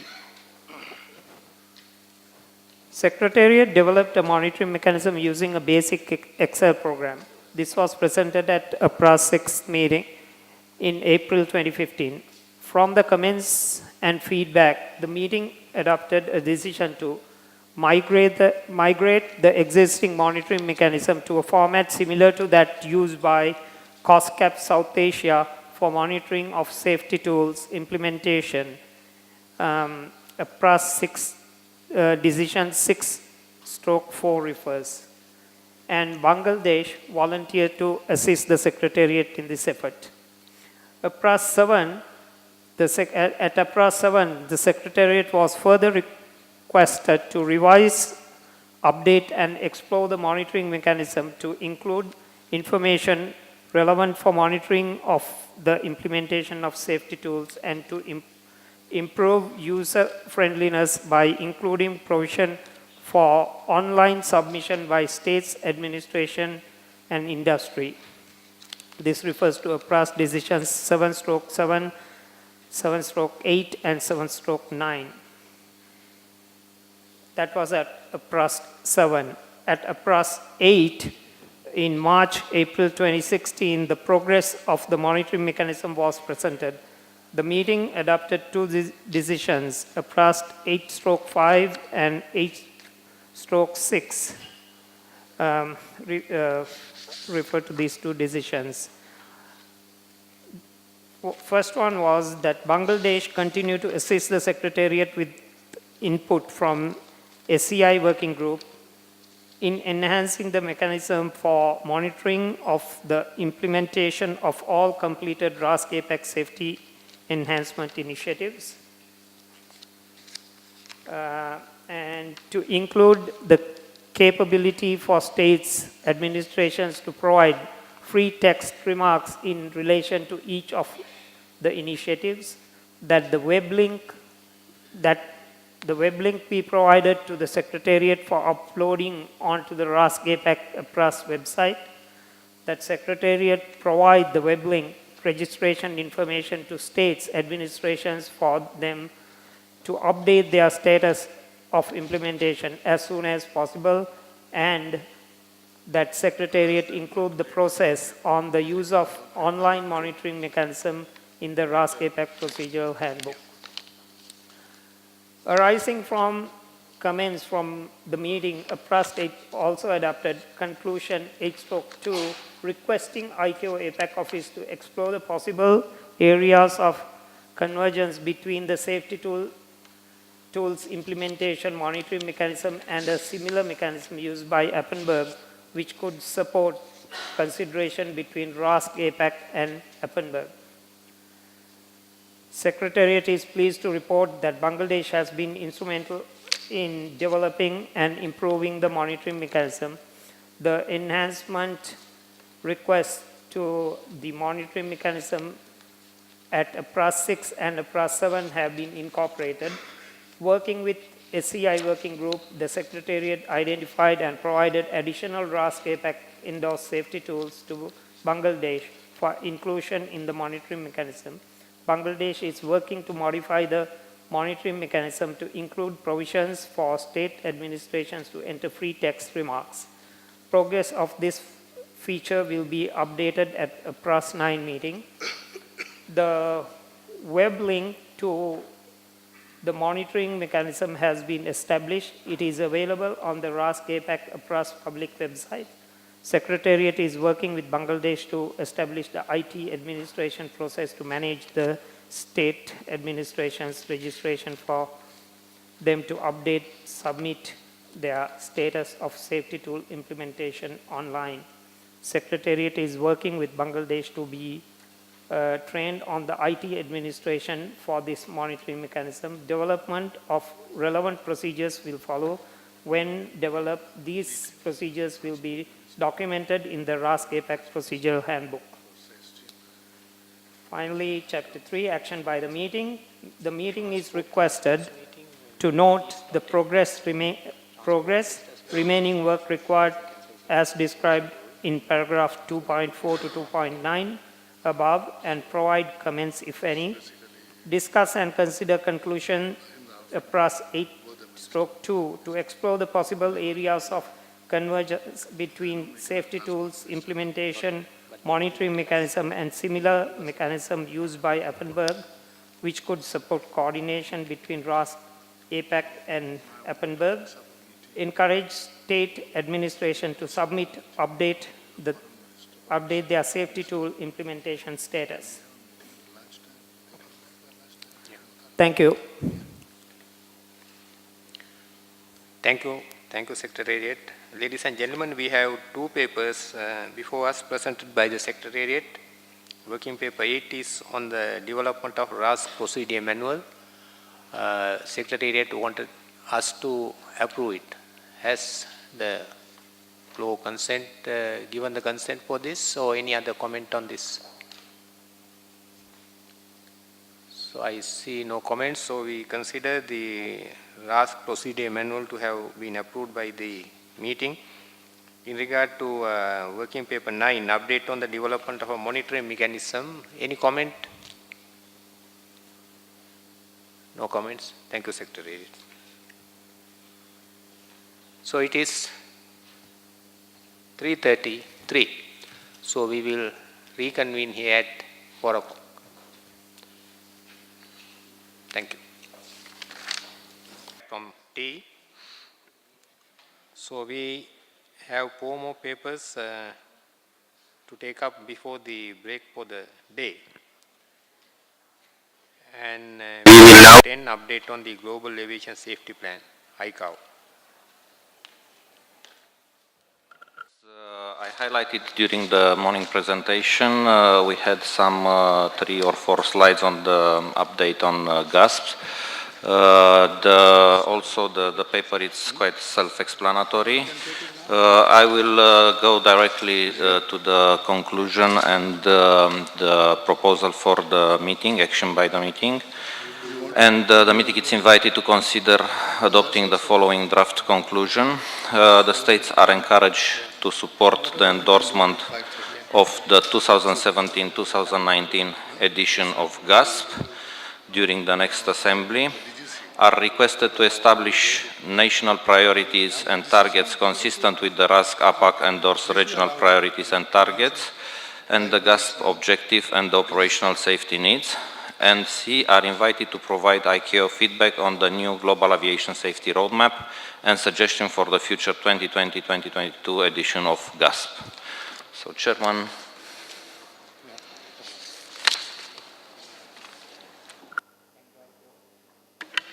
Thank you.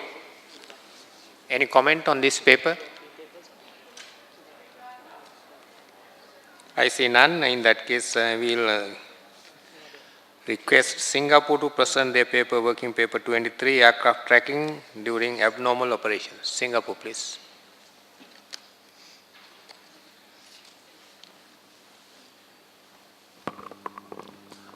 I'm sorry, Mr. Chair. I think the person presenting is not here at the moment. Could we move to the next paper, please, and come back to this later? Okay, thank you. We will come back to that paper. Then we will go to the next paper, working paper 11, enhancing support for safety management implementation. Again, ICAO.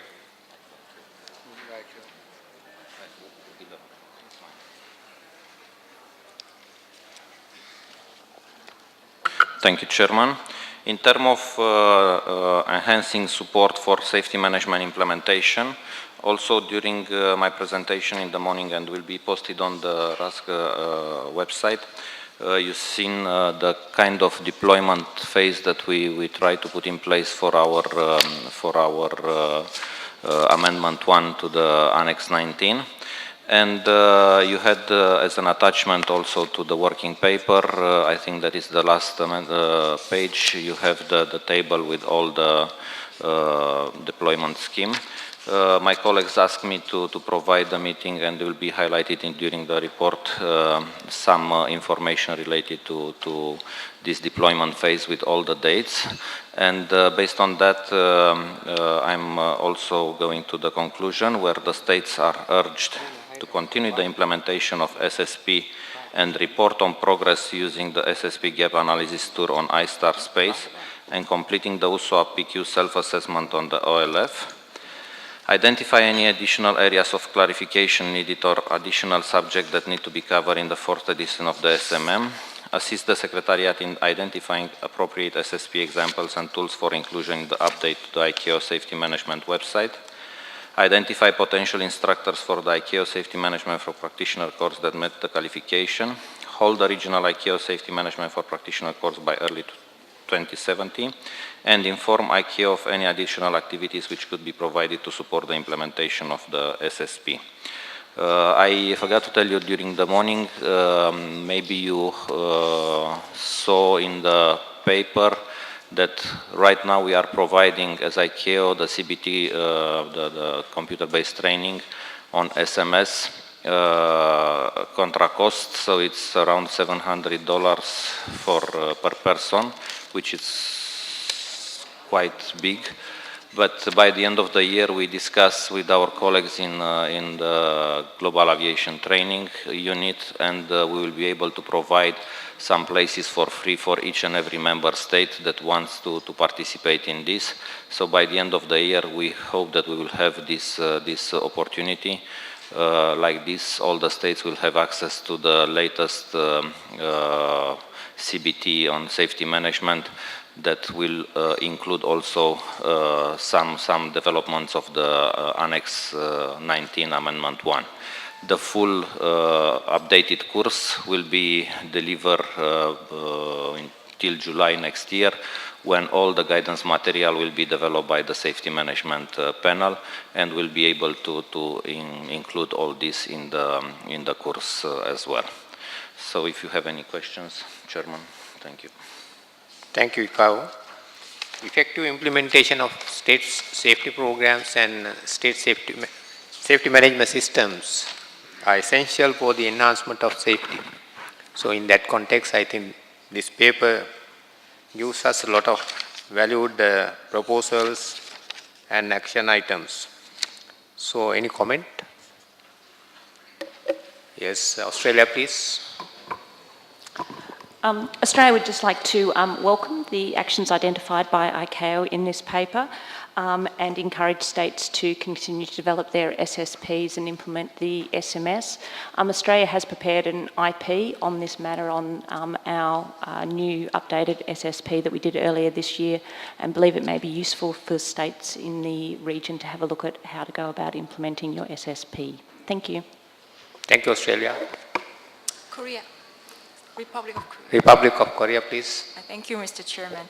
The Republic of Korea congratulates the First Amendment of the Annex 19, and which includes the new framework of the SSP and supports the efforts of ICAO to include the new SSP framework in the future use of CMA. Before the comments of the use of for the new SSP framework, Republic of Korea have a suggestion for ICAO. To have a successful SSP audit on states for SSP, ROK suggests ICAO to review on the current auditing tool the 8 critical elements. The 8 critical elements are developed for the audit to handle compliance-based regulation. In other words, they are for the state safety oversight system, not for the state state safety program, which is requiring states also for performance-based approach in implementations. In line with this point, ROK suggested IKU to make a feasibility study on the current auditing tool, the 8 critical elements, whether they are feasible for the SSP audit or not, for the successful conduction of the SSP audit. Thank you, Mr. Chairman. Thank you, Republic of Korea. Any other comment? I see none. In that, is Singapore ready with their paper? Yeah, okay. Singapore, present your paper on aircraft tracking during abnormal operations, working paper 23. Good afternoon, Mr. Chairman and fellow delegates. Today, Singapore will be presenting working paper 23 on aircraft tracking during abnormal operations. Paras 1.1 and 1.2 of the paper provides background to the development of the concept of operations known as the Global Aeronautical Distress and Safety System, known as the GADSS. The aircraft tracking component of the GADSS defines the operational capability of aircraft under normal and abnormal operations. For normal operations, operators should be able to track their aeroplanes through automated reporting of at least every 15 minutes. In the event of an onboard abnormal situation, the aircraft tracking system should have the ability to automatically increase its reporting rate based on certain triggering parameters. Tracking our aircraft under abnormal operations is currently dependent on the air operator's capability. Aircraft tracking during normal operations will come in force from 8 November 2018 onwards. The other component focuses on the autonomous distress tracking known as the ADT. The ability to track an aircraft in distress will greatly facilitate the search and rescue activities and accident investigation. The aircraft should be able to provide automatic aircraft position every minute, independent of the aircraft power, to the appropriate search and rescue FIR. Moving on to elaborate the importance of abnormal aircraft tracking. Aircraft tracking during abnormal operations could provide forewarning of a distress situation, alerting the operator whenever an aeroplane is in an uncertain situation, and to provide assistance to resolve the abnormal situation before it escalates into a distress situation. The higher position reporting rate of aircraft tracking during abnormal operations could also potentially reduce the search area in the event of a crash, aiding in the locating of the aeroplane. Operators whose aircraft are not mandated to be retrofitted with distress tracking solutions may see benefit in implementing aircraft tracking capabilities for abnormal operations to bridge that gap. In view of the importance and benefits of abnormal aircraft tracking, it is likely that some operators would opt to implement aircraft tracking during abnormal operations in conjunction with normal operations from 8 November 2018. Operators would therefore have to define their own triggering criteria, transmission rate, and establish coordination procedures between the operator and the relevant ATS/SAR entities. In view of the above, it would be beneficial for ICAO to expedite the development of guidance material for aircraft tracking during abnormal operations to assist states and operators in the implementation.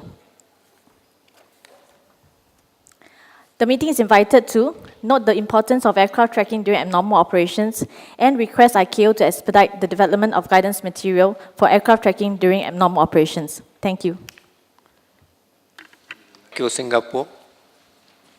This is also very important in the light of recent experience we had in the region. Any comment? I see none. Thank you, Singapore. When we work as a team, we need to know what our peers are doing in the neighborhood. So in that context, I like to invite the Rascf European Vice Chairman, who is with us to tell us what they are doing at the European Rascf. Thank you. Thank you, Mr. Chairman, and good afternoon, everyone. I have a great pleasure to honor to present the activities of the European Regional Aviation Safety Group, Rascf4, as my capacity of Vice Chairman. But before that, as requested by the Chairman, I would like to introduce myself. My name is Haydar Yalçın. I am the Deputy Director General of the Turkish Civil Aviation Authority. I have been working for the DGCA for the last 28 years. And currently, I am the President of the Eurocontrol Council of the Provisional Council, and Vice Chairman of the Rascf Group in Europe. And also, before starting my presentation, I would like to take this opportunity to thank to Mr. Nimal Siri as the chairman of the group and the Director General of the Sri Lankan Civil Aviation, as well as the government of Sri Lanka for inviting me to give a chance to make a presentation with the regional director, Mr. Mishra, and also for warm welcome shown during the day since the beginning. And also, I would like to convey the best wishes from European Regional Director Luis Fonseca de Almeida as well. The primary difference of the Rascf from other ICAO working structure was the effort to unite as much as possible the knowledge and experience available within states and industry stakeholders to improve safety. Thus, the participation was allowed to a broader community in Europe. The contracting states entitled to participate as members in the Rascf meeting are those whose territories or dependencies are located partially or wholly within the area of accreditation of the European and North Atlantic Office of ICAO 56 contracting states. The regional organizations within the area of accreditation of the EURNAT Office of ICAO, which have mechanisms in place for the management of aviation safety, are entitled to participate as members in the Rascf. EASA, ICAC, European Commission, Eurocontrol, Interstate Aviation Committee, and some other international organizations, of which some of them are currently available during this room, such as CANSO, ACI, Flight Safety Foundation, IATA, and others.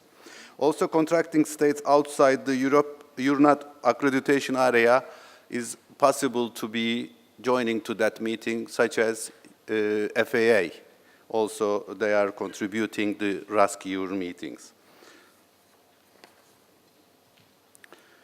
The main purpose of the Rascf is to develop an integrated data-driven strategy to support the implementation of the Global Aviation Safety Program Plan and the associated Global Aviation Safety Roadmap, as well as establishment and operation of performance-based safety systems in the region, and to provide the ICAO Council with a monitoring tool. I would like to remind you that during the 37th session of the ICAO General Assembly in 2010, agreed to Assembly Resolution 837-4, recognized that the safety is a shared responsibility involving ICAO, contracting states, and all other stakeholders, as well as recognized that regional aviation safety groups should be implemented by ICAO, taking into account the needs of the various regions and building on the already existing structures and forms of cooperation. Also stressed the need for continuous improvement of aviation safety through a reduction in the number of accidents and related fatalities in air transport operations in all parts of the world, particularly in states where safety records are significantly worse than the worldwide average, and also urged the contracting states, regional safety oversight organizations, and international organizations concerned to work with all stakeholders to implement the GASP objectives and GASP methodology objectives, and to implement these methodologies to reduce the number of rate of aircraft accidents. The ICAO Regional Expert Safety Team was established by the decision of the Rascf meetings, and the coordination with these experience between all stakeholders is the key element of the success for the Rascf. Also, in 2013, the support the development and implementation of safety enhancement initiatives and activities in the part of ICAO region not covered by the regulatory framework of the EU EASA regulatory framework. When we come to the priority safety targets, in 2014, Rascf established 6 safety targets and associated metrics in order to monitor progress of safety improvement in the region. It's reassuring to see that one of the key safety performance indicators, accident rate, which is accident rate, demonstrate the declining trend over 5-year moving average, and states are continuing to improve their effective implementation of ICAO standards and recommended practices. However, the improvement is not as big as desired. We still have states with significant safety concerns, like in this region, and level of SSP implementation in the region questions the regional capacity to meet the 2017 deadline. We still have states with effective implementation below 60%. So there is no room for rest, and work of Rascf4 has to be further enhanced and improved.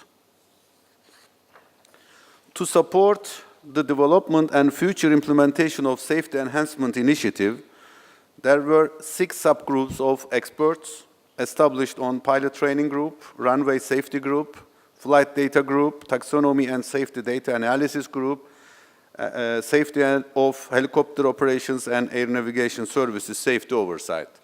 The work of the last 2 groups have just started, and the other 4 are already delivering the valuable results in Europe.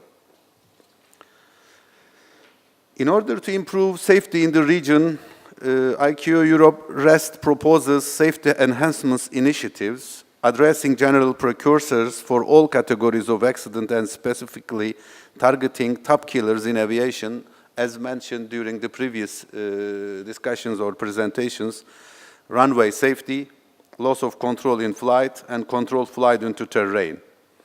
And 8 safety enhancement initiatives are being on track of implementation, which are related with pilot training, also runway safety, flight data analysis, taxonomy, and safety data analysis. Safety enhancement initiatives in the area of loss of control in flight and CFIT prevention, improving helicopter safety and ANS oversight are being developed. When we look at the deliverables of the Rascf4 group, the outcomes of the Rascf4 include delivery of safety improvement workshops, guidance material in English and Russian, as well as actual implementation projects running already in 4 states in the region, as it is written on the screen, and I don't want to go further details on that in order to keep and save your time. And regarding the annual regional safety report, in 2015, the first Rascf4 annual 2014 safety report was made available to the public, highlighting important areas for safety improvements in our region. And the second one, Rascf4 annual 2015 safety report, is in the production pipeline, seeking for contribution from states in the region soon. And ladies and gentlemen, dear participants, in conclusion, Rascf4 has been working very hard since the beginning to contribute and improve European aviation standards and implementations on safety. And the key word is working together and sharing information as much as possible in order to avoid duplications and to use the available resources more efficiently. And I kindly invite this group, RASC-APAC, Asia Pacific, to work together to contribute and support effectively the ICAO initiative, No Country Left Behind. Thank you for your kind attention, and thank you very much, Mr. President, Chairman, for giving me this opportunity. Thank you. So we move into the next group of papers under safety data and information. Agenda item 4/4. Working paper 21, regional data collection, analysis and information sharing for aviation safety. Singapore, please.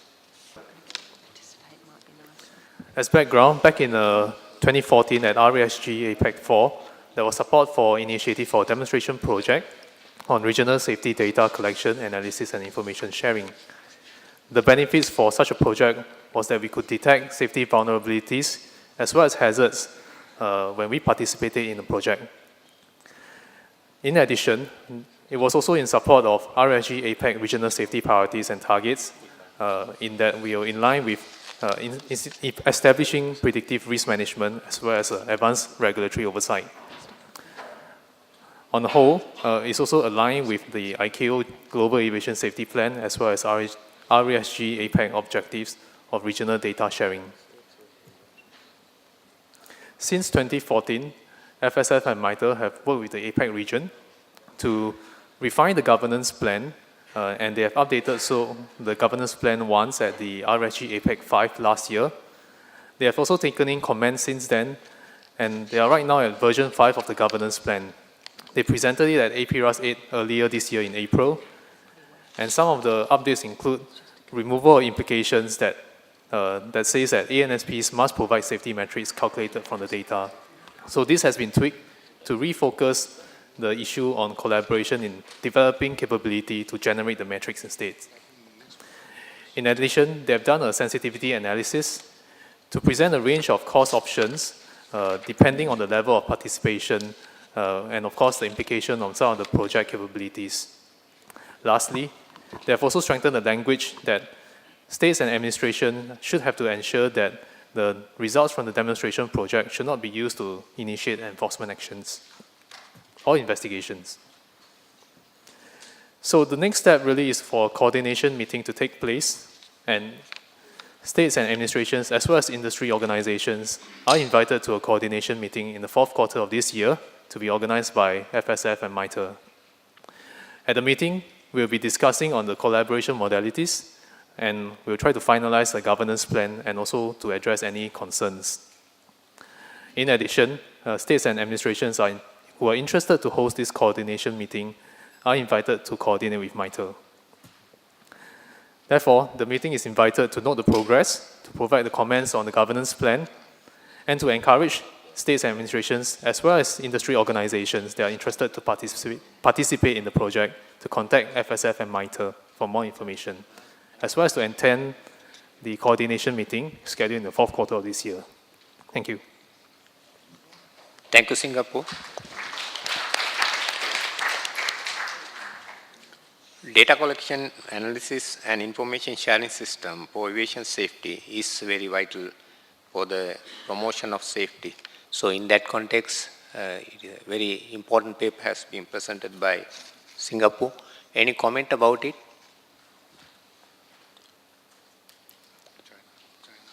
China, please. Thank you, Mr. Chairman. And China wishes to compliment again for the efforts, continued efforts by Singapore and MITRE and the foundation, and to spearhead this kind of very important initiative. And China again continues to voice our support to this initiative. And I have a quick question. So this is a demonstration project. It will last for 3 years. So what's your vision for your plan ahead after the demonstration ends in a three-year period of time? Thank you. Thank you, China. Well, for after the 3-year period, the intent is that, and maybe it would take a slightly different form than the first 3 years that we would, but the idea that it would continue, that we would have refined governance from the experience of working as a group of states and industry. There'd be a set of standard operating procedures that would have been documented during this 3-year period. So it gives us a chance to make some adjustments, and maybe even on the scope, if we want to either broaden the scope, go a little bit deeper, or stay at a very high level and expand it to a larger number of states. So the idea is this sets a foundation. Thank you for that clarification. Any other comment? No comments? FA, please. Thank you, Mr. Chairman. The United States supports efforts that are designed to advance safety through data-driven initiatives. This demonstration project could guide the development of these initiatives within the region as building trust among the community and enabling protections for participants, which are very foundation of a successful voluntary data sharing initiative.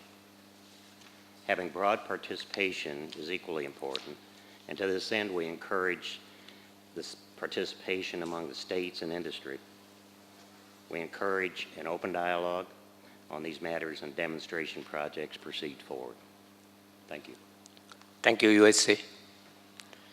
Any other comment? No comment. Thank you, Singapore.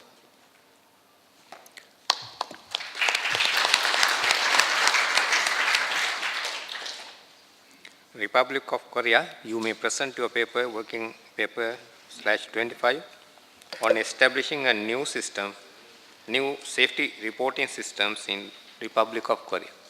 Thank you, Mr. Chairman. Working paper 25 presented by the Republic of Korea is concerning about safety reporting system. As SSP, the state safety program will be partially different from states to states because of the culture and the social factors of each state. The safety reporting system is also a part which will be influenced by the culture. Safety reporting system, which is one of the methods for safety data collecting, is also, Safety data reporting system, which is one of the methods for safety data collection, are focusing, are having two kinds of, are divided in mandatory reporting system and voluntary reporting system. Each state has to find out its own way in collecting safety data through the reporting system to implement the efficient safety reporting system. Republic of Korea has established its safety reporting system since the year 2000. However, to have an enhanced reporting system, ROK is re-establishing a safety reporting system in line with the safety database of the GASP and the ICAO ODREP. Items for mandatory reporting will be updated to reflect ODREP taxonomies and also to include arising issues like transport of dangerous goods and fatigue risk management system.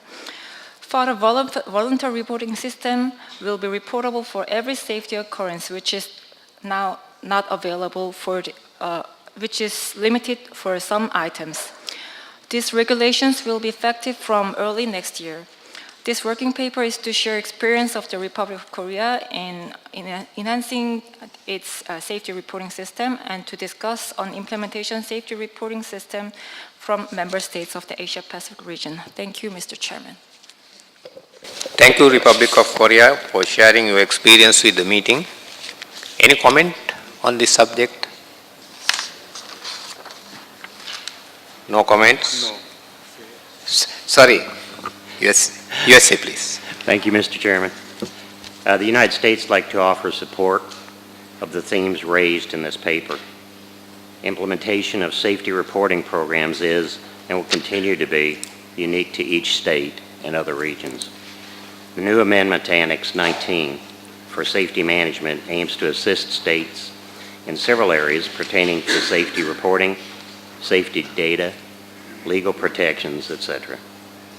This effort and the continued efforts among the states and organizations are contributing to advanced safety management and other SSP SMS obligations. It's important to note that mandatory and voluntary programs can exist together. However, no other program should dilute the utilization of voluntary programs. As is in the United States, voluntary programs such as ASAP, FOQA, and ADSAP supplement the mandatory reporting programs. The United States is encouraged to learn that other nations are increasing the reportable items for voluntary programs. Thank you. Thank you, USA, for that contribution. Any other comment? No comment. So we will move on to working paper 12, progress report of the implementation of the ICAO use of CMA by ICAO. You saw also in my presentation there were some slides regarding the evolution of and the results of the audit for the last period with the latest development in this area. And I will go to the end of the paper, action by the meeting, and the conclusion.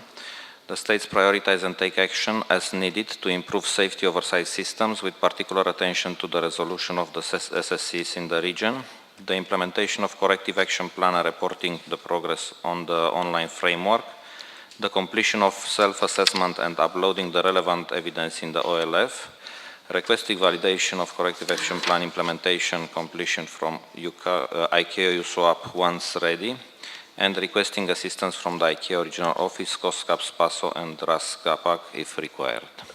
Thank you, Chairman. Thank you, ICAO. Any comment, please? No comment. So we will move on to working paper 13, safety oversight challenges against the backdrop of increasing transparency. Hong Kong, China, please. Good afternoon. My name is Kelvin Tan, Senior Operations Officer from Hong Kong Civil Aviation Department.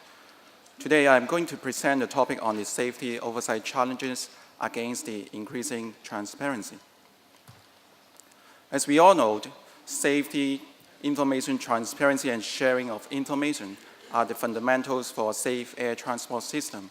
The safety information such as the audit process, the results, and the SSC information are useful for the public to make a more informed decision. In this regard, it is noted in the ICAO Global Aviation Safety Plan, which set out the global strategy to enhance the transparency and to promote the exchange of information. This is to improve the overall implementation of the SAPs, as well as to ensure the public confidence. This diagram shows the development of this transparency arrangement. Back in 2006, it was agreed in the DGCA conference that transparency is a cornerstone for aviation safety. 4 years later, the high-level safety conference, it was concluded that a new resolving clauses on the use of shared information.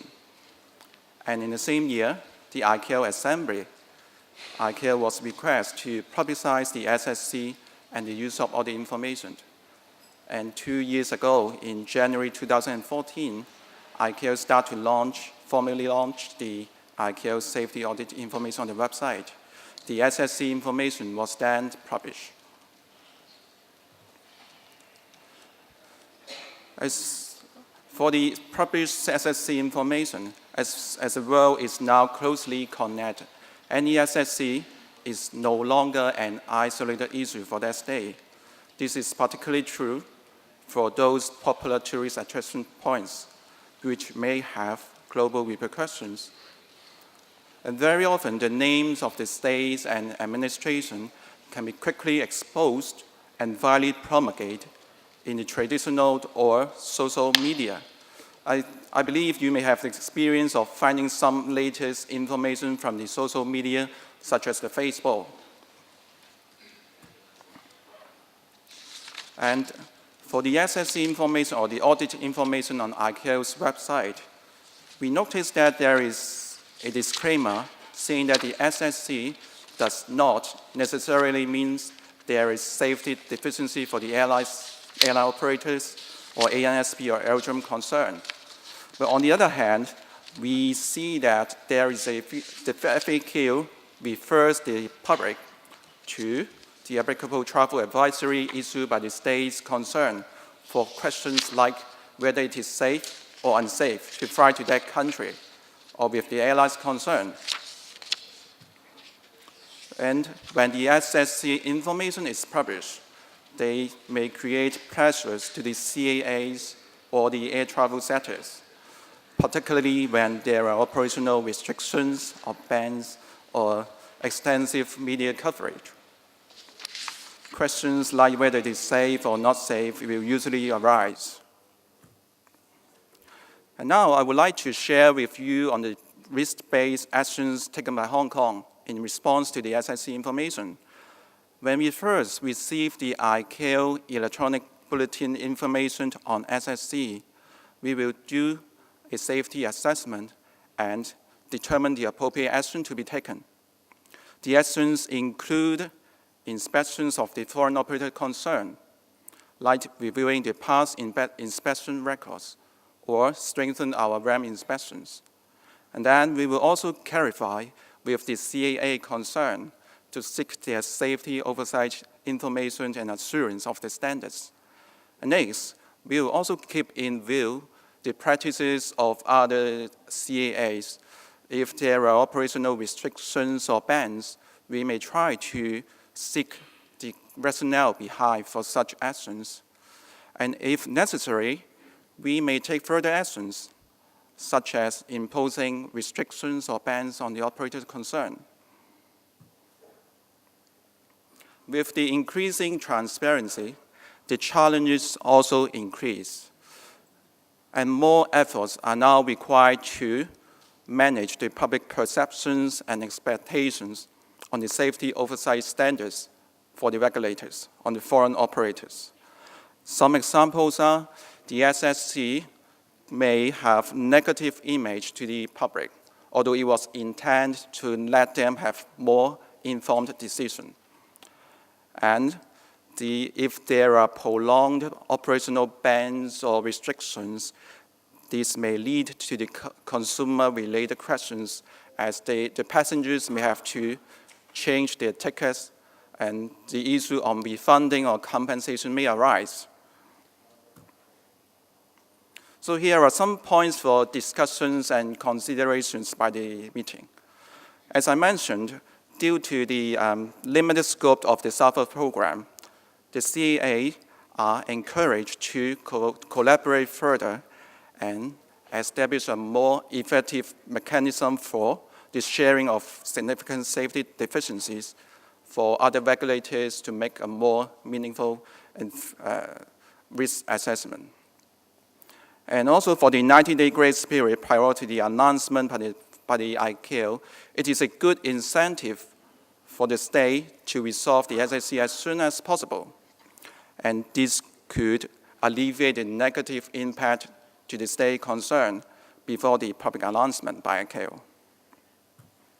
To conclude, the meeting is invited to note the good work of ICAO in enhancing the transparency of safety oversight information, and to share the experience on conducting safety oversight on foreign operators and managing public perceptions. Also to support closer collaborations and communications, including the reasons or basis for imposing some operational restrictions.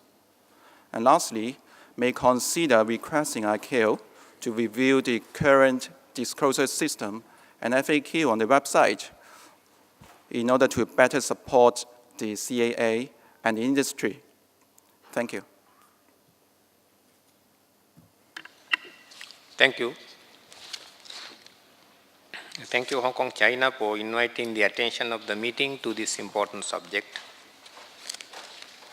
Any comment on the subject? Yes, Nepal, please. Thank you, Chair, and thank you for presenting this paper. Nepal is the SSC right now from 2013.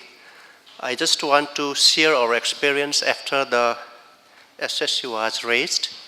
One international helicopter operator who was working at UN mission to Africa for 4 years was immediately banned to work or discontinued its work to UN mission despite its very good safety record in UN mission, and that particular airline is still struggling to get the job under the UN. Then after the SSC is raised, Nepal has been listed on safety list from European Union, and CA Nepal was compelled to ask every European traveler traveling to Nepalese domestic airlines to inform them that we are under the European safety list, whether you will fly or not. However, no one denied to fly Nepalese carrier. Thank you very much. Thank you, Nepal. Thank you for that contribution. Any other comment? I see none. In that case, we will move on to the last paper before the end of the day. That is a joint paper, Australia, New Zealand, Vanuatu, and Nepal. On working paper 14, ICAO Universal Safety Oversight Audit Program, Continuous Monitoring Approach, proposal for a post-implementation review. Australia, please. Good afternoon. I'll try to be short because there's nothing worse than being the last speaker on the first day. My name is Shona Rosengren. I'm from the Australian Department of Infrastructure and Regional Development. I'm presenting this paper proposing a post-implementation review of the Universal Safety Oversight Audit Program Continuous Monitoring Approach, the USOAP CMA, on behalf of Nepal, New Zealand and Vanuatu. Firstly, I'd like to say we are all strong supporters of the USOAP framework and we're all committed to the future operation. However, as many of you will recall from the last Rascf4 meeting in Manila last year, we believe there are ways to improve the USOAP CMA system. Recognising the feedback we received in Manila, we've prepared a paper to be presented at the ICAO Assembly in September this year, setting out a proposal to establish a small task force of states and the ICAO Secretariat to conduct a post-implementation review. The objectives of the review are in paragraph 2.3 of the paper, and the terms of reference are in 2.6. Basically, we believe the review should look at how the system is working and how it can be improved to best capitalise on the available resources of states and ICAO. In addition to the authors of this paper to Rascf4, we'd also like to thank Bangladesh, India, Japan and the Philippines, who have also given their support to co-sponsor the Assembly paper. Which now brings us to the recommendations for today. And we invite the meeting to consider our proposal to ask the ICAO Assembly to undertake a post-implementation review. And we also invite any other states who would wish to join us in co-sponsoring that paper to the Assembly to let us know. Thank you very much. Thank you, Australia, for being brief to that extent. So, any comment on the content of the paper or anything related to that matter? Singapore, please. Thank you, Mr. Chairman. Thank you, Australia, for the working paper and for leading this initiative. As some of you recall, Singapore was one of the states that supported the idea of a post-implementation review at the last RSG APEC meeting in Manila. And we believe that there is always room for improvement for such a global program as USOAP CMA.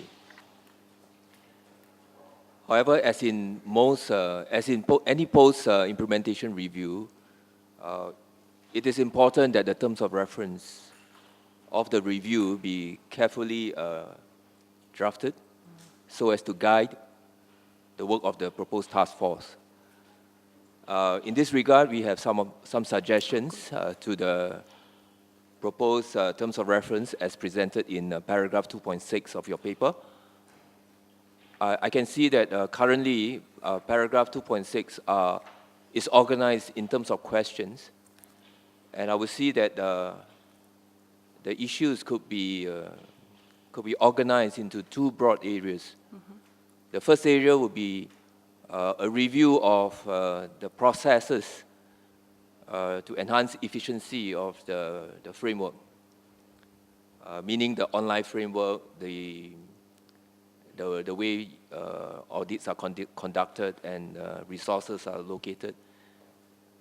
The second area, however, we believe is quite fundamental and complicated. The issues are a little bit more complicated, and it has to do with the methodology of the USOAP program, the use of the effective implementation rate, and how we interpret the results of the audits. So our suggestion is that, and our view is that we should focus in the short term, the review of the first area, which is, I think, very much the concern of your paper about the efficiency of the whole process. And if we could do that, then that will bring about reduction in administrative burden on states to basically support the program. As for the second area, I think as I mentioned, the issues are complicated. So this review should be conducted and should be done in close consultation with the ICAO Secretariat. the people who have done quite a lot of work to make it easier for states to submit information. And the Secretary has also done quite a lot of work to produce tools and applications to help interpret the results and to focus energy and resources to areas of priorities. So in this regard, we think that the second area will take quite a bit of time, and correspondingly, consultation with states and ICAO will be necessary to define the terms of reference of that second area. Thank you very much. Thank you. Yeah. Thank you, Singapore. You need to react to that? Yeah, I just wanted to say we quite agree that it is a very complex process, and we're certainly not proposing to do this without the support of the ICAO Secretariat. They're going to be a very important part of this task force going forward if agreed at the Assembly. Look, I think that we were very happy to take on board your comments on the terms of reference, and we're certainly willing to work with you a bit more closely to make sure that we can refine those elements to make it clear on what we're targeting, looking at efficiencies, possible improvements, and especially ways to reduce the administrative burden while protecting the importance of the USOAP CMA framework. Malaysia, please. Thank you, Mr. Chairman. Thank you, Australia and Nepal and also New Zealand for coming up with this paper. Malaysia echoes Singapore's that this paper is a very positive paper for countries who are going for the audit. We in Malaysia have gone through an audit on the 2nd to 12th May, and we would like to join Australia and the rest of the countries in this paper because we too have gone through this audit and able to cooperate in certain areas. Example that the PQs, the protocol questions, some of the questions, example, are based on best practices, especially on legislation. And as we know, the legal framework of states differ from state to states, and it's quite imposing for countries to base our legal framework between C1 and C2, if you understand how the PQs to be answered. So we support the paper, and we are willing to co-sponsor the paper and willing to be part of the task force to suggest our lessons learned from our audit. Thank you, Mr. Chairman. Thank you, Malaysia. Any other comment? Tonga, please. Thank you. I'd just like to confirm that we want to co-sponsor the paper because we are experiencing the same thing. So, thank you, Tonga. Thank you. Any other comment? USA, please. Thank you, Mr. Chairman. And we'd also like to congratulate Australia and the others who prepared the paper. We understand the challenges that we all face as we go through the USOAP and the CMA and then the ICVM process, and I think the automation. I think the points raised by Singapore that to possibly look at this in a phased approach, maybe looking at the automated framework, certainly there can be improvements. I think we all learned that from any system that's implemented. And also maybe breaking down the methodology and looking at how there can be improvements and lessons learned, and maybe different phases of how that could be approached. We're certainly happy to provide further comment. I think on the terms of reference, I think it could be tightened up a little bit, maybe in a phase type approach that might help as far as just making it manageable. So we would, I know there's still some time before the assembly papers are finalized, so we're happy to try to provide some additional comments as well, and as we all work to make this a much more robust, I think, program for everyone. So thank you. Thank you, USA. Yes, you are represented. Sorry, I'd like to speak on behalf of the Republic of Korea. So thank you, the chairman, and thank you, presenter, and congratulations on the last presenter of today, RASG. So the last year, the last meeting with the Republic of Korea supported Australia, and we are still reviewing the paper for to be presented on the assembly, and actually we are supporting your motion and your drivers to do that. So I'd like to comment a couple of things to be reviewed for your reference, terms of reference, as Singapore suggested. So the July, the last month we held some kind of training sessions for the developing country, and we surveyed from the participants, and we had the result from them, and they comment, and most of them comment on what the region that they have a difficulty to preparing for the CMA is the lack of the education, training, or something like that. That's why in this case, when you review this terms of reference, please include it. I think I proposed to include the training issues together inside. And also one of the issues is like the SSP and SMS. Mr. Radu and presented on the ICAO's plan on working paper 11, and also this ICAO has planned to the audit starting the 2018 on the selected state, and then expanding to the whole state starting 2020.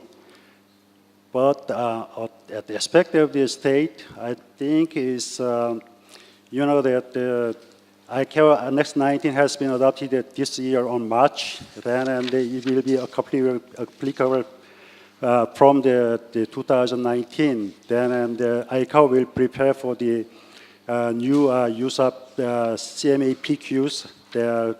I think the next July. Yeah. Then it will really short time to the state to prepare for the CMA, focusing on the SSP and SMS. That's why when you present this paper, please consider the appropriateness of the SSP implementation plan and the conduct of the SSP audit, focusing audit together. Thank you very much. Thank you. Any other comment? No? Thank you, Australia. Thank you.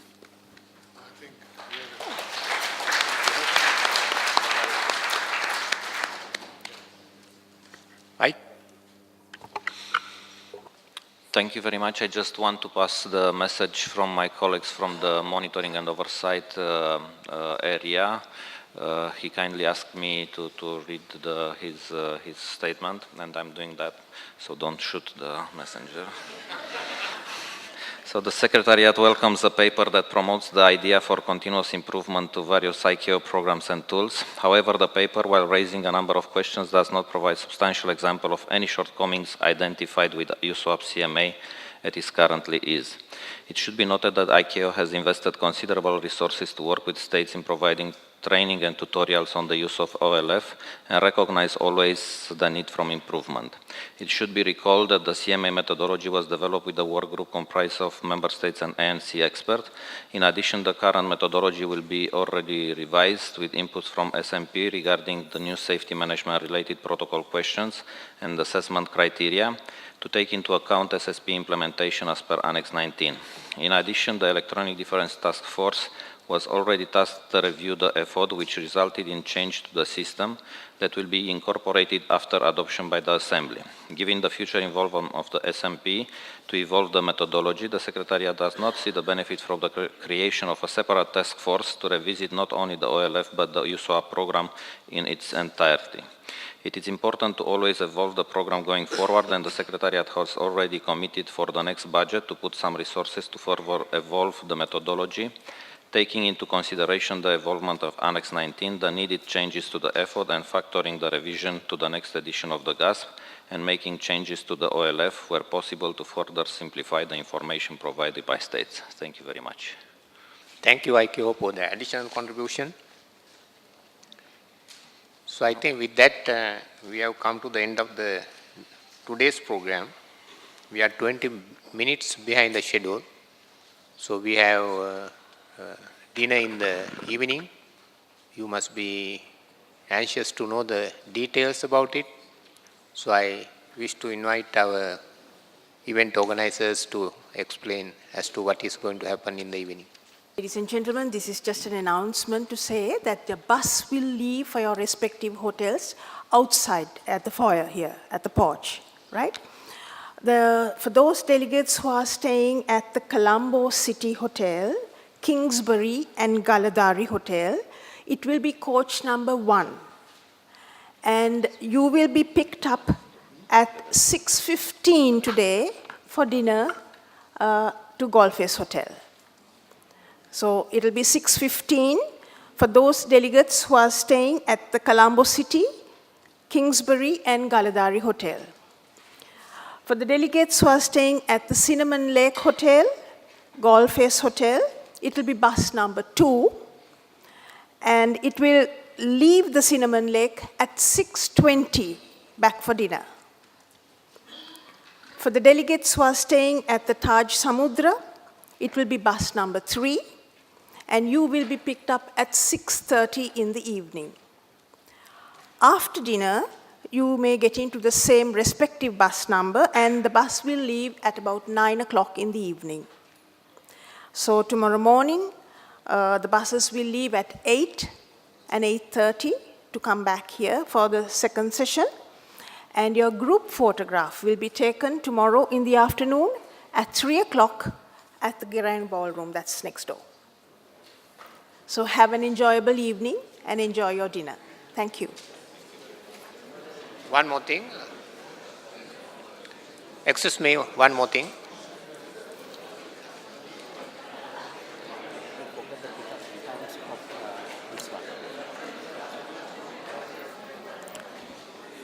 I beg your pardon, ladies and gentlemen, for all other delegates staying at the Hilton Hotel, I'm sorry, those who are staying at the Hilton Hotel, it will be bus number 4, 5, 6, and 7. 4, 5, 6, and 7. Departure will be at 6:30. Yeah, it will be at 6:30. Beg your pardon? Right, we will adjourn for tomorrow. Thank you.